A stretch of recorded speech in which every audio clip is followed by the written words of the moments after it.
अभी जो जेनजी ने प्रोटेस्ट किया नीट के एग्जाम को लेकर के, आपको क्या लगता है वो प्रोटेस्ट सही था? हम लोगों ने भी इन तमाम जितने भी जो युवा प्रोटेस्ट कर रहे थे इनको सपोर्ट किया, साथ दिया। हाँ, एक चीज जो अमूमन हर जगह चर्चा भी होती है, जिसकी जो मर्यादा है, जो सीमा है, उसको लांघना नहीं चाहिए। पर कुछ लोगों के कारण आप सभी को जो है उसी कैटेगरी में खड़ा नहीं कर सकते। सोलर और रिन्यूएबल एनर्जी पूरे देश में सरकार भी इस पर काम कर रही है, देश को इसका फायदा भी मिलेगा। लेकिन राजस्थान की तरफ से आपको अगर देखा जाए तो आप इसके खिलाफत की बात करते हो, आप इसके सपोर्ट में नहीं हो।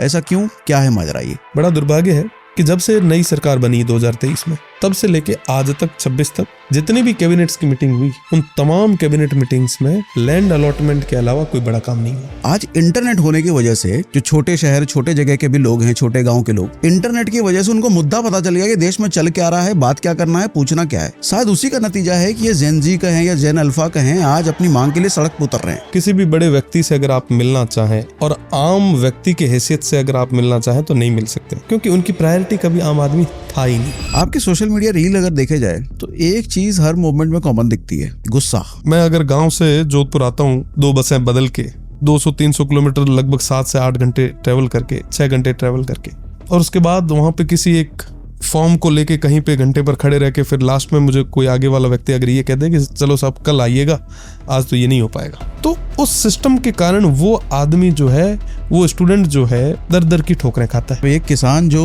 पूरे देश को खाना खिलाता है, उसे की हक की बात कोई नहीं करता, उल्टा उसका हक छीन लिया जाता है। एक तरफ आप कह रहे हैं कि ऑर्गेनिक फूड होना चाहिए, ऑर्गेनिक फूड वेस्टर्न राजस्थान में सबसे ज्यादा है, दूसरी तरफ आप उन्हीं किसानों को जो है मल्टीनेशनल कंपनीज के हाथों में दे रहे हैं। आप क्यों कर रहे हैं? आज की बातचीत शुरू करने से पहले मैं आपसे एक सवाल पूछूंगा कि आप में से ऐसे कितने लोग होंगे जिन्होंने कभी ना कभी ये कंप्लेन की होगी कि यार मेरा कोई गॉडफादर नहीं है, पैसे नहीं है, पहुंच नहीं है, कोई पीछे बड़ा नाम नहीं है, मैं क्या ही कर सकता हूं। अगर ऐसा कभी भी आपने लाइफ में सोचा है तो आज का पूरा एपिसोड सुनिएगा, पूरा एपिसोड देखिएगा ध्यान से, क्योंकि आज मैं आपको एक ऐसे लड़के की कहानी सुनाने जा रहा हूं जिसके पास भी कभी कुछ नहीं था। राजस्थान का बाड़मेर जिला, दूर तक फैला हुआ राजस्थान, रेगिस्तान, एक छोटा सा गांव दुधोड़ा, वहां एक स्कूल मास्टर का बेटा बड़ा हो रहा है। न राजनीतिक विरासत है, न पैसा है, न पार्टी है, बस एक जिद है। 2019 जोधपुर की जयनारायण व्यास यूनिवर्सिटी, यह लड़का छात्र संघ का चुनाव लड़ना चाहता है, टिकट मांगता है, मना कर दिया जाता है, और तब यह लड़का वो करता है जो शायद ही कोई करेगा। बगावत किया, अकेले मैदान में उतरा, और नतीजा यूनिवर्सिटी के 57 साल के इतिहास में पहला निर्दलीय छात्र संघ अध्यक्ष। 57 साल में जो कोई नहीं कर पाया वो एक मामूली घर के लड़के ने कर दिखाया। फिर छात्रों की लड़ाई लड़ते लड़ते वो जेल भी जाता है, एक बार नहीं कई बार जाता है।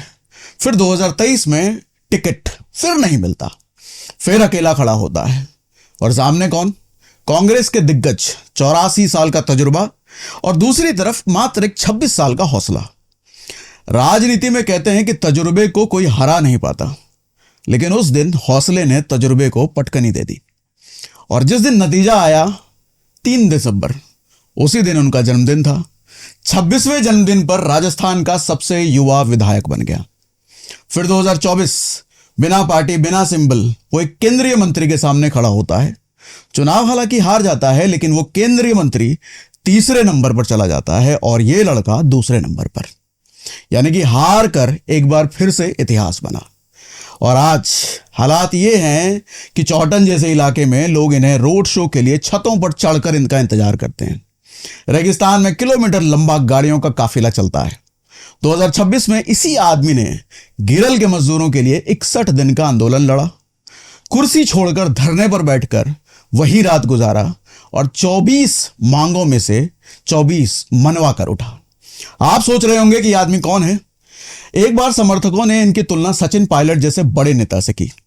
पूरा हुजूम नारे लगा रहा था और इस आदमी ने माइक उठाकर कहा धीमे से, सचिन जी बहुत बड़े नेता हैं, मैं उनसे मुकाबला नहीं कर सकता, मैं रविंद्र सिंह भाटी हूं। तो स्वागत कीजिए, हमारे साथ रविंद्र सिंह भाटी जी बैठे हैं। बहुत बहुत धन्यवाद। भाटी जी कैसे हैं आप? एकदम बढ़िया, आपसे मिलके और जोरदार। बहुत बहुत धन्यवाद। कैसा लगा आपका इंट्रो? बहुत ही बढ़िया, और काफी अच्छी रिसर्च भी आपने की, और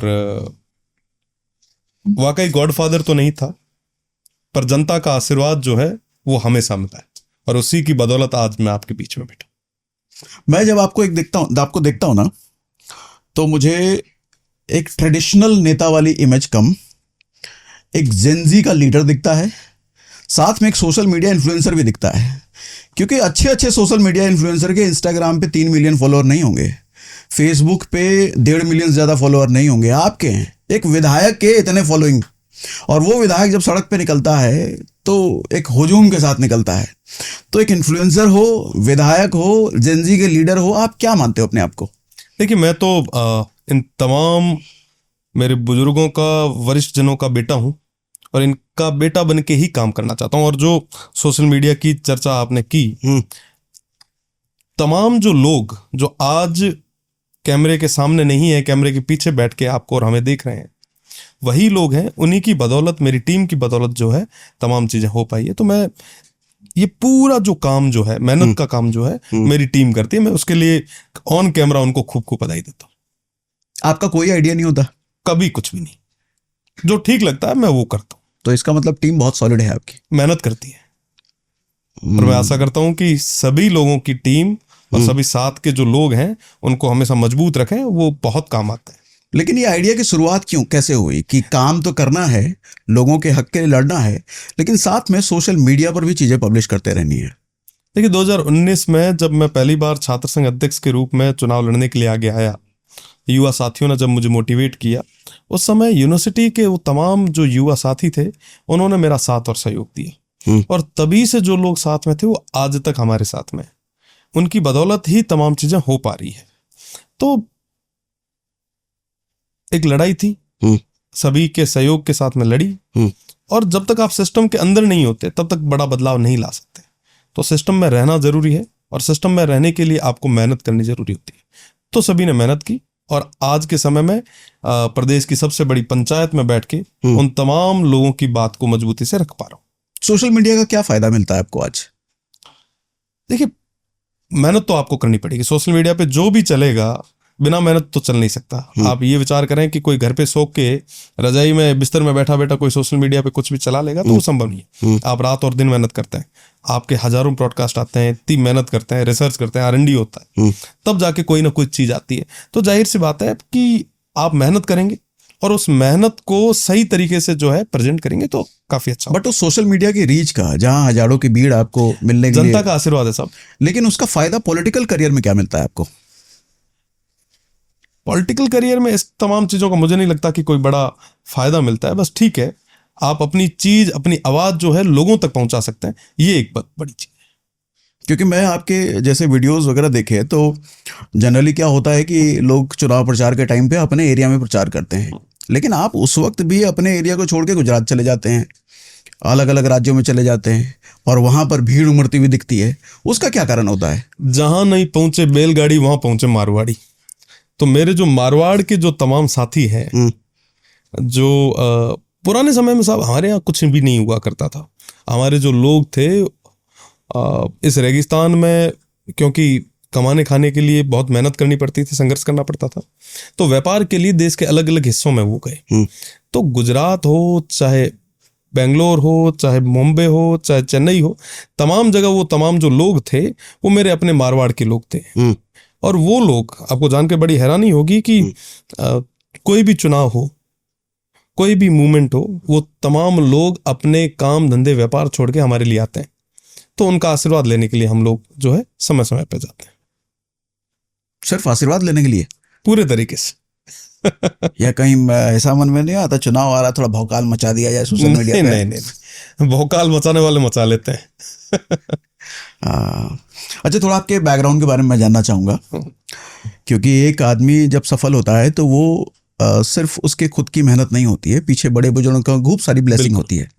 इसके बिना आदमी आगे नहीं बढ़ सकता है। पूरे तरीके से सहमत हूं। तो आपके पीछे आपके पिताजी, जो एक मामूली कहना ठीक नहीं होगा, स्कूल मास्टर कभी भी मामूली नहीं हो सकता, लेकिन एक ऐसा स्कूल मास्टर जिसकी बहुत पहुंच नहीं हो, राजनीतिक बैकग्राउंड नहीं हो, खूब सारा पैसा ना हो, उनके घर में पले बड़े, और ये विधायक, फिर इतनी बड़ी जनता, सोच कहां से पनपी है?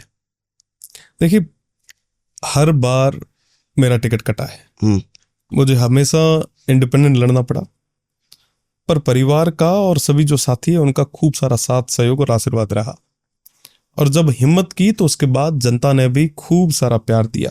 हम्म, मुझे आज भी याद है कि जब 2019 में मेरा टिकट कटा था, मेरे पिताजी ने मुझे मोटिवेट किया। अमूमन तमाम जो युवा नेता हैं या छात्र नेता हैं जो मेहनत कर रहे हैं, कई बार पारिवारिक सहयोग नहीं मिलने के कारण वो बिछड़ जाते हैं। जाहिर सी बात है कि हर कोई सोचता है कि किस तरफ जा रहे हो, उल्टा जा रहे हो, क्या होगा, फ्यूचर क्या होगा, भविष्य की सभी को चिंता रहती है। पर मेरे पिताजी ने कहा कि आप मेहनत कर, ईश्वर जो करेगा वो अच्छा ही करेगा। और किसी न किसी की माला है, हमारे यहाँ कहा जाता है कि माला है ना वो बड़ी ताकत हो है। मतलब माला मतलब कि किसी के साधना में, किसी की तपस्या जो है वो आपके लिए काम आ रही है। तो वाकई ईश्वर है, और किसी ने जो है ईश्वर के आगे मेरे लिए प्रार्थना की है, तो उसी बदौलत यहाँ। आप मानते हो ईश्वर में? पूरे तरीके से मानता हूँ। कौन से भगवान को पूछते हो? मैं सभी को पूछता हूँ। बहुत बड़ी ताकत है। आज आप और हम यहाँ बैठे हैं। देखिए, मैं 12th बायो में करके आया, डॉक्टर बनने के लिए जा रहा था, वकालत कर ली। वकालत जैसे ही पूरी हुई उसके बाद छात्र संघ चुनाव लड़ लिए। कोई सोच ही नहीं सकता था कि सबसे युवा विधायक, वो भी निर्दलीय बन पाऊंगा। निर्दलीय विधायक बन गए। पार्लियामेंट चुनाव जो देश का सबसे बड़ा चुनाव होता है, कोई सोच ही नहीं सकता था कि इंडिपेंडेंट चुनाव बाड़मेर, जैसलमेर, बालोतरा जैसी पार्लियामेंट कॉन्स्टिट्यूंसी में लड़ पाएंगे। वो भी लड़ा। तो तमाम चीजें जो है वो आप सब निमित्त हैं, आप और हम दोनों निमित्त हैं, करने वाला कोई और। मैं पूरे तरीके से आस्तिक हूं और ईश्वर में विश्वास रखता हूं। कोई ना कोई ताकत है जो आपको और हमें जो है मोटिवेट करती है, यहां तक हाथ पकड़ के खींच लाती है। आप बाड़मेर जैसे इलाके में पले बड़े हो, वहां पर सबसे बड़ी समस्या आपकी जिंदगी में मतलब गुजर बसर में क्या रही? पानी की समस्या, बिजली की समस्या, एजुकेशन की समस्या? तमाम चीजें जो भी आपने कही, चाहे वो पानी हो, चाहे बिजली हो, चाहे एजुकेशन हो। आपको जान के हैरानी होगी कि मेरी कॉन्स्टिट्यूंसी के आज भी 80 से ज्यादा गांव ऐसे जिनमें बिजली नहीं है। हम लोग आज भी है। अब काफी गांव ऐसे जो है जहां पे बिजली नहीं थी, वहां पे मैंने मेरे मद से, मेरा नहीं है मत, वो तो मुझे जनता ने दिया है, विधायक कोष से जो है मैं करवा ही रहा हूं। और आने वाले समय में 100% इलेक्ट्रीफाई जो है मेरी, मैं कॉन्स्टिट्यूंसी को कर दूंगा। पर आप विचार करें कि 2026 में जहां हम AI की बात कर रहे हैं, रोबोटिक्स की बात कर रहे हैं, मतलब चांद पे पानी ढूंढ के लेके आ गए, पर फिर भी एक क्षेत्र ऐसा है, कई गांव ऐसे हैं जहां पे आज तक बिजली नहीं है। अगर 1 घंटे के लिए हमारी यहाँ लाइटें बंद हो जाए, AC बंद हो जाए, सब ठप हो जाएगा। तो सब कुछ ठप हो जाएगा। आप पर हम जो है एक मछली बिन पानी के किस तरीके से तड़पती है, वैसे तड़पने लग जाएंगे। तो आज भी ये स्थितियां है। साथ ही साथ आपने जो बात कही पानी की, देखिए हमारे वहां कहा जाता है कि घी डोले तो भरना ही डोले, पर पानी नहीं डोलना चाहिए। घी को वहां पे सस्ता और पानी को वहां पे महंगा माना जाता है। अब जैसे आप लोग यमुना जी के किनारे पे बैठे हैं, आपके लिए पानी हमेशा से आपने देखा है, तमाम चीजें, इसकी वैल्यू जो है यहाँ के लोगों को इतनी नहीं होगी पानी की। पर हमारे वहां पे बरसात के पानी को टांकों में जो है सहेज के रखते थे, और उस बरसात के पानी से पूरा साल निकालते थे, और टांके के ऊपर जो है ताला लगाया करते थे, है ना। तो पानी की बहुत बड़ी वैल्यू है। आज भी हमारे यहाँ पे कहने को तो JJM आ चुकी है, जल जीवन मिशन, हर घर नल योजना, पर उसके अंदर एक बहुत बड़ी कमी है। मैं अमूमन हाउस में भी रख चुका हूँ, और आने वाले समय में जो है अगर मौका मिला तो दिल्ली में भी जो बड़े नेता हैं, जो जिम्मेदार लोग हैं, उनके सामने भी रखूंगा कि इन्होंने पर हेड 55 लीटर पानी जो है फिक्स कर रखा है। पर उसके अंदर, क्योंकि मैं वेस्टर्न राजस्थान से आता हूं जहां पे पशुधन पे निर्भर है सारे लोग, उसमें पशुधन के लिए कोई कॉलम नहीं है, जानवरों के लिए, मवेशियों के लिए कोई कॉलम नहीं है। तो आज के समय में जैसे कोई ढाणी है, वहां पे 10 लोग रहते हैं, तो लोग तो रहने वाले 10 होंगे, पर उनके पास मवेशी 200 से 300 होंगे। ओके।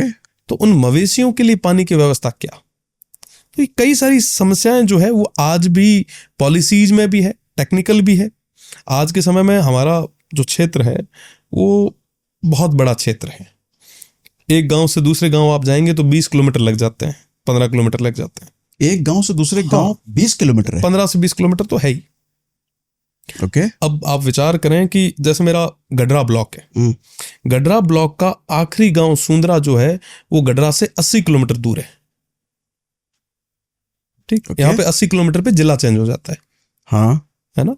तो ये और उस गैप में 15-20 किलोमीटर में क्या होता है? अब आप विचार करें कि जैसे आपको पानी पहुंचाना है एक गांव से दूसरे गांव, तो उस पाइप को चार्ज करने के लिए कितना बड़ा पानी चाहिए होगा, कितने लीटर पानी चाहिए होगा, ये भी तो बहुत ज्यादा मैटर करता है। जब तक वो पाइप चार्ज नहीं होगा तो वो चार्ज करने वाला पानी कहां से लाओगे? सबसे बड़ी समस्या तो वो है। समझ रहे हैं आप? एक जगह से हो सकता है कि आपने पंप हाउस से पानी डिलीवर करना शुरू किया, वहां से तो वो जो पाइप है वो भी चार्ज करना पड़ेगा। तो पानी अपने आप में हमारे लिए बहुत बड़ा इश्यू है। एजुकेशन की आपने बात की, वैसे मुझे ये कहना नहीं चाहिए पर एजुकेशन की स्थितियां जो है वो देश भर में ठीक नहीं है, हर जगह। सच तो यही है। हाँ, और हकीकत ये है कि शिक्षा के नाम पे हमेशा वोट मांगे गए और ये एक संवेदनशील मुद्दा रहा। हर व्यक्ति ये सोचता है कि साहब मेरी आने वाली पीढ़ी के लिए जो है ये अच्छी एजुकेशन पॉलिसी बनाएंगे, अच्छी स्कूल्स बनाएंगे, अच्छी कॉलेजेस बनाएंगे। क्या वाकई बन पाई क्या? देखिए, मैं सरकारी स्कूल में पढ़ा हूं, मेरे पिताजी जिस स्कूल में थे उसी स्कूल में मैं पढ़ा। मुझे याद है कि उस समय ब्लू शर्ट और खाकी निक्कर हुआ करती थी। अब तो कई सारी ड्रेसेज है जो चेंज हो गई है ना। और उस समय एक डेकोरम भी मेंटेन था। हो सकता है कि मैं उसी स्कूल में पढ़ता था तो हमें एक अलग से डर भी लगता था, क्योंकि मेरे पिताजी पीटीआई हैं। शारीरिक शिक्षक क्या होता है कि कूटते खूब है, तो एक अजीब सा डर भी था हमेशा। पर फिर भी तो पिताजी के क्लासरूम में आप बैठते थे? बिल्कुल बैठता था, संस्कृत पढ़ाते थे। खूब कुटाई होती थी? ऑन कैमरा तो नहीं कहूंगा पर खूब होती थी। तो आज के समय में साहब एजुकेशन पे सिर्फ राजनीति हो रही है। एक बार सदन में मैंने कहा कि साहब आप जितने भी नेता हैं, अधिकारी हैं, उन सभी पे ये कानून लागू करवाएं कि सबके बच्चे जो हैं, सबके जो आने वाली जो सबकी पीढ़ी है वो सरकारी स्कूल में पढ़ेगी। आप लागू करवाएं। और मुख्यमंत्री जी से मैंने कहा कि साहब आपकी वाहवाही हो जाएगी, पूरा देश जो है वो आपकी तरफ देखेगा और ये वाकई ऐतिहासिक कदम होगा अगर हम कर लेंगे। जाहिर सी बात है कि किसी भी नेता या अधिकारी के बच्चे पढ़ते हैं तो ऑटोमेटिकली वो तमाम चीजें, संसाधन जो है वहां पे पहुंचना शुरू हो जाते हैं। बिल्कुल सही। अगर एक दिन के लिए अगर सीएम साहब किसी के घर जाते हैं ना तो वहां पे हाथों हाथ पक्की रोड बन जाती है, बनती है, देखा होगा आपने, है ना। तमाम जो दीवारें हैं उन पे कलर होना शुरू हो जाते हैं, तमाम चीजें हो जाती। अगर नेताओं के बच्चे, अधिकारियों के बच्चे अगर गवर्नमेंट स्कूल्स में पढ़ना शुरू कर दे, ये बाध्यता उन पे लागू कर दी जाए, ये कानून लेके आए, तो मुझे लगता है कि ये बहुत बड़ा एक बदलाव हो सकता है। पर करे कौन? इच्छा शक्ति की कमी है साहब, ताकत नहीं है। तो क्यों शिक्षा को प्रायोरिटी नहीं बनाया जा रहा है? चुनाव में मुद्दे तो होते हैं लेकिन शिक्षा पे काम नहीं होता है, क्यों होता है ऐसा? चुनाव के समय ही मुद्दे उठते हैं, चुनाव के बाद उन मुद्दों पे कितना काम होते हैं आपने देखा? क्यों नहीं होता है? जनता जागरूक नहीं है। उठ के अब जिस तरीके से सवाल हो रहे हैं, मैं आज देख रहा था कि जैन अल्फा की बात चल रही थी कि सब जैन अल्फा जो है सड़कों पे है। क्यों जरूरत पड़ी साहब? आजादी के 80 साल बाद ये जैन अल्फा क्यों सड़कों पे आ रही है? एजुकेशन में कहीं ना कहीं कमी तो रही है। अब जैसे मैं अगर बात करूं, आजादी के 80 साल बाद मेरी कॉन्स्टिट्यूंसी का एक गांव है, नाम है थानानी। वहां जाके हमने ध्वजारोहण किया। आप देखेंगे कि वहां पे आज भी कच्चे झोंपे में जो है स्कूल चल रही है। 80 साल में सभी ने राज किया है, कभी पक्ष ने किया, कभी विपक्ष ने किया, पर वो स्कूल्स ठीक क्यों नहीं हो पाई? उन लोगों ने क्या बिगाड़ा साहब? उन्होंने तो हमेशा वोट दिए, कभी पक्ष को दिए, कभी विपक्ष को दिए, जो गया उसको दिए, भर भर के दिए, कभी किसी ने कोई कमी नहीं रखी। और हर बार विपक्ष ये कहेगा कि देखो सत्ता पक्ष वाले लोग कुछ कर नहीं रहे। हाँ, क्योंकि सत्ता से पहले तो आपने क्या किया है? देखिए, कुछ दिन पहले राजस्थान विधानसभा की कार्रवाई जब शुरू हो रही थी तो हमारे राजस्थान का जो विपक्ष है वो गेट पे बैठा था।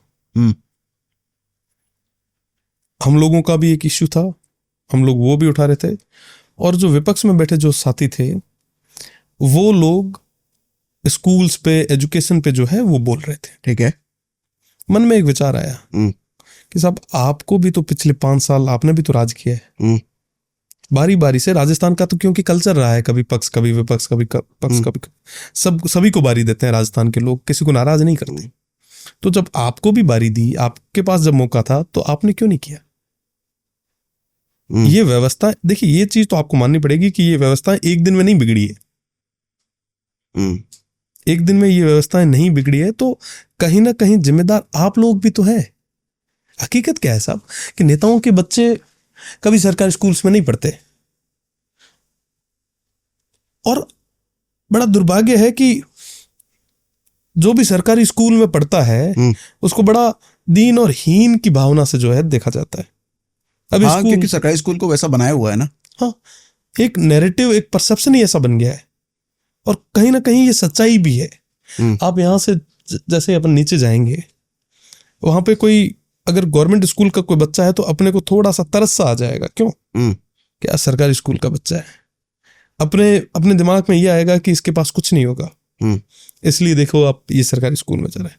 वाकई सरकारी स्कूल ऐसी नहीं थी। गुरुकुल के समय की हम बात करते हैं, हम विश्व गुरु की बात करते हैं, हम विकसित भारत की बात करते हैं। मैं अगर राजस्थान से हूं, मैं राइजिंग राजस्थान की बात कर रहा हूं। क्या बिना एजुकेशन हम राइज कर सकते हैं? क्या बिना एजुकेशन हम विकसित हो सकते हैं? क्या हम बिना एजुकेशन भारत को विश्व गुरु बना सकते हैं? हम आने वाली पीढ़ी को दे क्या रहे हैं? गुनहगार कौन है? मैं न पक्ष की बात करूंगा न विपक्ष की बात करूंगा। आप तो ये बताएं कि गुनहगार कौन है? ये बच्चे क्यों नहीं आए सड़क पे? आपको राज करने का मौका दिया, आपको सब कुछ दे दिया, क्यों नहीं किया आपने? जवाब है आपके पास? क्यों नहीं किया? इंटेंशन क्या है? प्रायोरिटी नहीं है सर। प्रायोरिटी नहीं है कि जानबूझ के किया गया? क्योंकि कभी कभी मुझे ऐसा लगता है कि आदमी जब तक शिक्षित ना होना, वो सही सवाल, सही मुद्दों पर बात नहीं कर सकता। अगर वो शिक्षित नहीं है तो शायद ऐसा हो सकता है कि अगर नेताओं को ये लग जाए कि भैया हमारे देश के लोग अगर शिक्षित हो गए तो ये सही सवाल पूछेंगे, सही मुद्दों पर बात करेंगे, तो इनको जितना हो सके इलिटरेट रखो। लेकिन मैं एक बड़ा बदलाव भी देखता हूँ आज इंटरनेट होने की वजह से। जो छोटे शहर, छोटे जगह के भी लोग हैं, छोटे गांव के लोग, इंटरनेट की वजह से उनको मुद्दा पता चल गया कि देश में चल क्या रहा है, बात क्या करना है, पूछना क्या है। शायद उसी का नतीजा है कि ये जेन जी कहें या जेन अल्फा कहें, आज अपनी मांग के लिए सड़क पर उतर रहे हैं। मैं सही कह रहा हूँ क्या? बिल्कुल सही। इंटरनेट ने एक रिवॉल्यूशन पैदा किया है। शिक्षा भले हमारी सरकारों की तरफ से प्रायोरिटी नहीं रही हो, लेकिन इंटरनेट ने उस शिक्षा का एक विकल्प दे दिया है लोगों को। देखिए पहले के समय में क्या था कि देखिए आप भी जानते हैं, मैं भी जानता हूं कि किसी भी नेता से, किसी भी बड़े अधिकारी से, किसी भी बड़े व्यक्ति से अगर आप मिलना चाहें और आम व्यक्ति के हैसियत से अगर आप मिलना चाहें तो नहीं मिल सकते। ठीक बात है, क्योंकि उनकी प्रायोरिटी कभी आम आदमी था ही नहीं। शुरुआत में मुद्दों के लिए तो ठीक है, पर फिर प्रायोरिटी भी बदल जाती है, और कहीं ना कहीं जो आपने बात कही उसमें भी दम है। मुझे याद है कि कई बार बुजुर्ग बात करते हैं कि पहले जब सड़क की बात आई तो कई जो बड़े लोग थे उन्होंने कहा कि साहब सड़क अगर आ गई तो गाड़ियां आ जाएगी, एक्सीडेंट हो जाएंगे, चोर घुस जाएंगे। बिजली की जब बात आई तो कहा कि करंट लग जाएंगे, घर जल जाएंगे। कहां बिजली की बात कर रहे हैं? कहा कि एजुकेशन तो के साहब छोरा छोरा भात जा है, एजुकेशन घना पढ़ाया तो फांगुड़े पचकुन रहे हैं। ठीक है ना? ये एक नैरेटिव तो रहा, इसमें कोई गलत नहीं है। पर आज के समय में जिस युग में हम लोग बैठे हैं, अब ये नैरेटिव नहीं चल सकते। बिल्कुल नहीं चल सकता, है ना? तो अब जब ये नैरेटिव नहीं चल सकते और उसके बावजूद भी अगर शिक्षा की कमी है, तो मुझे लगता है कि प्रायोरिटी इन लोगों की एजुकेशन नहीं है। इन लोगों की प्रायोरिटी जो है कॉर्पोरेट्स को फायदा देने की, तमाम इंडिविजुअल्स को किस तरीके से बेनिफिट दे सकें, नैरेटिव अलग अलग तरीके से कैसे हम डिवाइड एंड रूल की पॉलिटिक्स कर सकें, ये तमाम चीजें। इन लोगों जब आप कह रहे हैं तो इन लोगों मतलब बीजेपी कह रहे हैं, कांग्रेस कह रहे हैं? दोनों ही है। दोनों ही? हाँ, कोई लागले कल को कांग्रेस भी अगर आती है तो उनका भी ऐसा ही हाल रहेगा। मैं मना नहीं कर सकता, स्थितियां हमेशा से देश में रही है। 80 साल बाद में भी आज वही तो जेन जी और जेन अल्फा पूछ रहे हैं कि साहब ये स्थितियां क्यों हैं, बताएं। देश के 80 साल बाद में भी आज अगर हम एजुकेशन पे बात कर रहे हैं, आपने राइट टू एजुकेशन तो दे दिया, पर स्कूल्स तो है ही नहीं आपके पास, और स्कूल्स है तो वहाँ टीचर्स नहीं है। तो आपने अपने एरिया में ऐसा क्या अलग किया है जो सरकारें नहीं कर रही हैं? देखिए, सबसे बड़ी चीज कि वो तमाम भवन विहीन स्कूल्स जो झोंपों में चल रही थी या कहीं पेड़ों के नीचे चल रही थी, उनके अंदर पूरे तरीके से जो है पक्के भवन तो हो, तो कम से कम वहां पे पढ़ाई का एक माहौल तो हो। बिना माहौल कौन कैसे पढ़ सकता है? और सेकंड, आज के समय में डिजिटल एजुकेशन की बात चल रही है। हमने लगभग 12th की सीनियर स्कूल्स में सब जगह जो है लाइब्रेरीज जो है और साथ ही साथ डिजिटल डैशबोर्ड्स जो है वो अवेलेबल कराए। लाइब्रेरीज इसलिए क्योंकि आज के समय में हम मेट्रो सिटीज में बैठे हैं, यहाँ पे टियर 1 टियर 2 सिटीज में लाइब्रेरीज का कल्चर है। सारे बच्चे एक जगह बैठ के एक दूसरे को देख कर पढ़ने लगते हैं, माहौल बनता है, पढ़ाई का माहौल बनता है। तो लाइब्रेरीज और तमाम चीजों के लिए जो है हम लगातार कोशिश कर रहे हैं, क्योंकि देखिए टीचर्स जो है वो अलॉट करना या भेजना, अपॉइंट करना, ये सरकार का काम है। इसमें हम लोग चाहें भी तो हाँ, व्यवस्था अनुसार कहीं ज्यादा है तो कहीं कम है तो बैलेंस कर सकते हैं, पर नंबर बढ़ा नहीं सकते। ये हमारी अपनी, कई बार क्या होता है कि मजबूरियां होती है कि हम चाह के भी वो तमाम चीजें नहीं कर सके। दूसरी चीज क्या है साहब कि वेस्टर्न राजस्थान में वहां के टीचर्स बहुत कम है, जहां से मैं आता हूँ। बाहर के जो भी टीचर्स आते हैं, जाहिर सी बात है कि वो हमेशा कोशिश यही करते हैं कि साहब हम हमारे गांव के पास में जाएं, ताकि परिवार के पास में रहें। कोई व्यक्ति पढ़ लिख लेता है, थोड़ा बहुत कहीं सेटल होता है, नौकरी लग जाती है, फिर वो भी सोचता है कि साहब मुझे भी, जो मेरी जिंदगी भी है वो थोड़ी आसान। तो उसकी वजह से जो बाहर के टीचर्स हैं वो सारे हमारे जा रहे हैं। तो बहुत बड़ी संख्या में जो है स्कूल्स में पद जो टीचर्स के हैं वो खाली रह रहे हैं। ये बहुत बड़ी समस्या है हमारे लिए, और कई बार हम सदन में ये रख भी चुके हैं। आने वाले समय में, क्योंकि इस बार सदन जो है बहुत कम चला, अगर चलता तो तमाम चीजों पे और मजबूती के साथ बात करते। खैर, आने वाले समय में इन तमाम चीजों पे और काम करेंगे। आपके लिए कुछ ऐसे सवाल मैंने लिखे हैं जो मुझे लगता है कि आपकी फैन फॉलोइंग तगड़ी है, तो वो लोगों के मन में शायद ये क्यूरियोसिटी रही होगी आपके बारे में ये जानने में। जैसे पहला सवाल ये है कि एबीवीपी ने जिस दिन आपको टिकट देने से मना किया था, उस टाइम पे आपकी फीलिंग क्या थी? 14 अगस्त रात आप कहाँ थे? 14 अगस्त 2019। हाँ, रात 10:15 बजे जोधपुर में था। क्या सोच रहे थे, क्या कर रहे थे? दिमाग नहीं काम करता साहब उस समय। दिल टूट गया था टाइप? टूटता ही है, जाहिर सी बात है सब। हम लोग कोई मंजे हुए पॉलिटिशियंस थोड़ा ना है जिन्होंने 50-50 साल तक राजनीति की है। तमाम चीजें हो सकती, पहली बार बड़ी हिम्मत करके घर वालों से बड़ी मिन्नतें करके और चुनाव के लिए तैयारी की। अच्छी स्थिति में थे, अच्छी पोजीशन में थे, अगर टिकट मिलता तो चुनाव जीत जाते। और एक आसपास ये भी माहौल था कि साहब इंडिपेंडेंट आज तक कोई लड़ा नहीं, तो जीतोगे भी कैसे? उस समय तक तो इंडिपेंडेंट की कोई चर्चा ही नहीं थी, टिकट पे ही थे। 14 अगस्त की उस रात को टिकट कट गया। बड़ा भारी सा काम होता है उस समय, कोई समझ नहीं आता। आदमी कहता ना कि साहब क्या मन में चल रहा है, उसमें मन कुछ नहीं चलता, ब्लैंक हो जाता है। वो जो एक लाइन है वो सीधी हो जाती है, फ्लैक्चुएट करनी बंद हो जाती है एक बार के लिए। तो टेंशन में पैग वैग लगाए? नहीं, सात्विक हूँ, प्योरली हार्डकोर। बिल्कुल नहीं करते? नहीं। ठीक है, चलो मैं भी हूँ। और मैं युवाओं से कहना भी चाहूंगा कि इससे थोड़ा सा दूर रहें तो ठीक रहेगा। ठीक है। तो फिर ये निर्दलीय लड़ने का ख्याल कहाँ से आया? सारे जो भाई थे, जो आसपास के जो लोग थे, उन लोगों ने मोटिवेट किया। एक बार के लिए लगा कि सब कुछ टूट गया है, बिखर चुका है, अब कुछ नहीं रहा। पर जो आसपास तमाम जो साथी थे, यूनिवर्सिटीज के जो भाई थे, जो सीनियर्स थे, उन सभी ने कहा कि चुनाव लड़ो, मजबूती के साथ, जो होगा जो देखा जाएगा। ओके। विजय या वीरगति? विजय या वीरगति। मजबूती के साथ लड़े तो मातेश्वरी का आशीर्वाद रहा।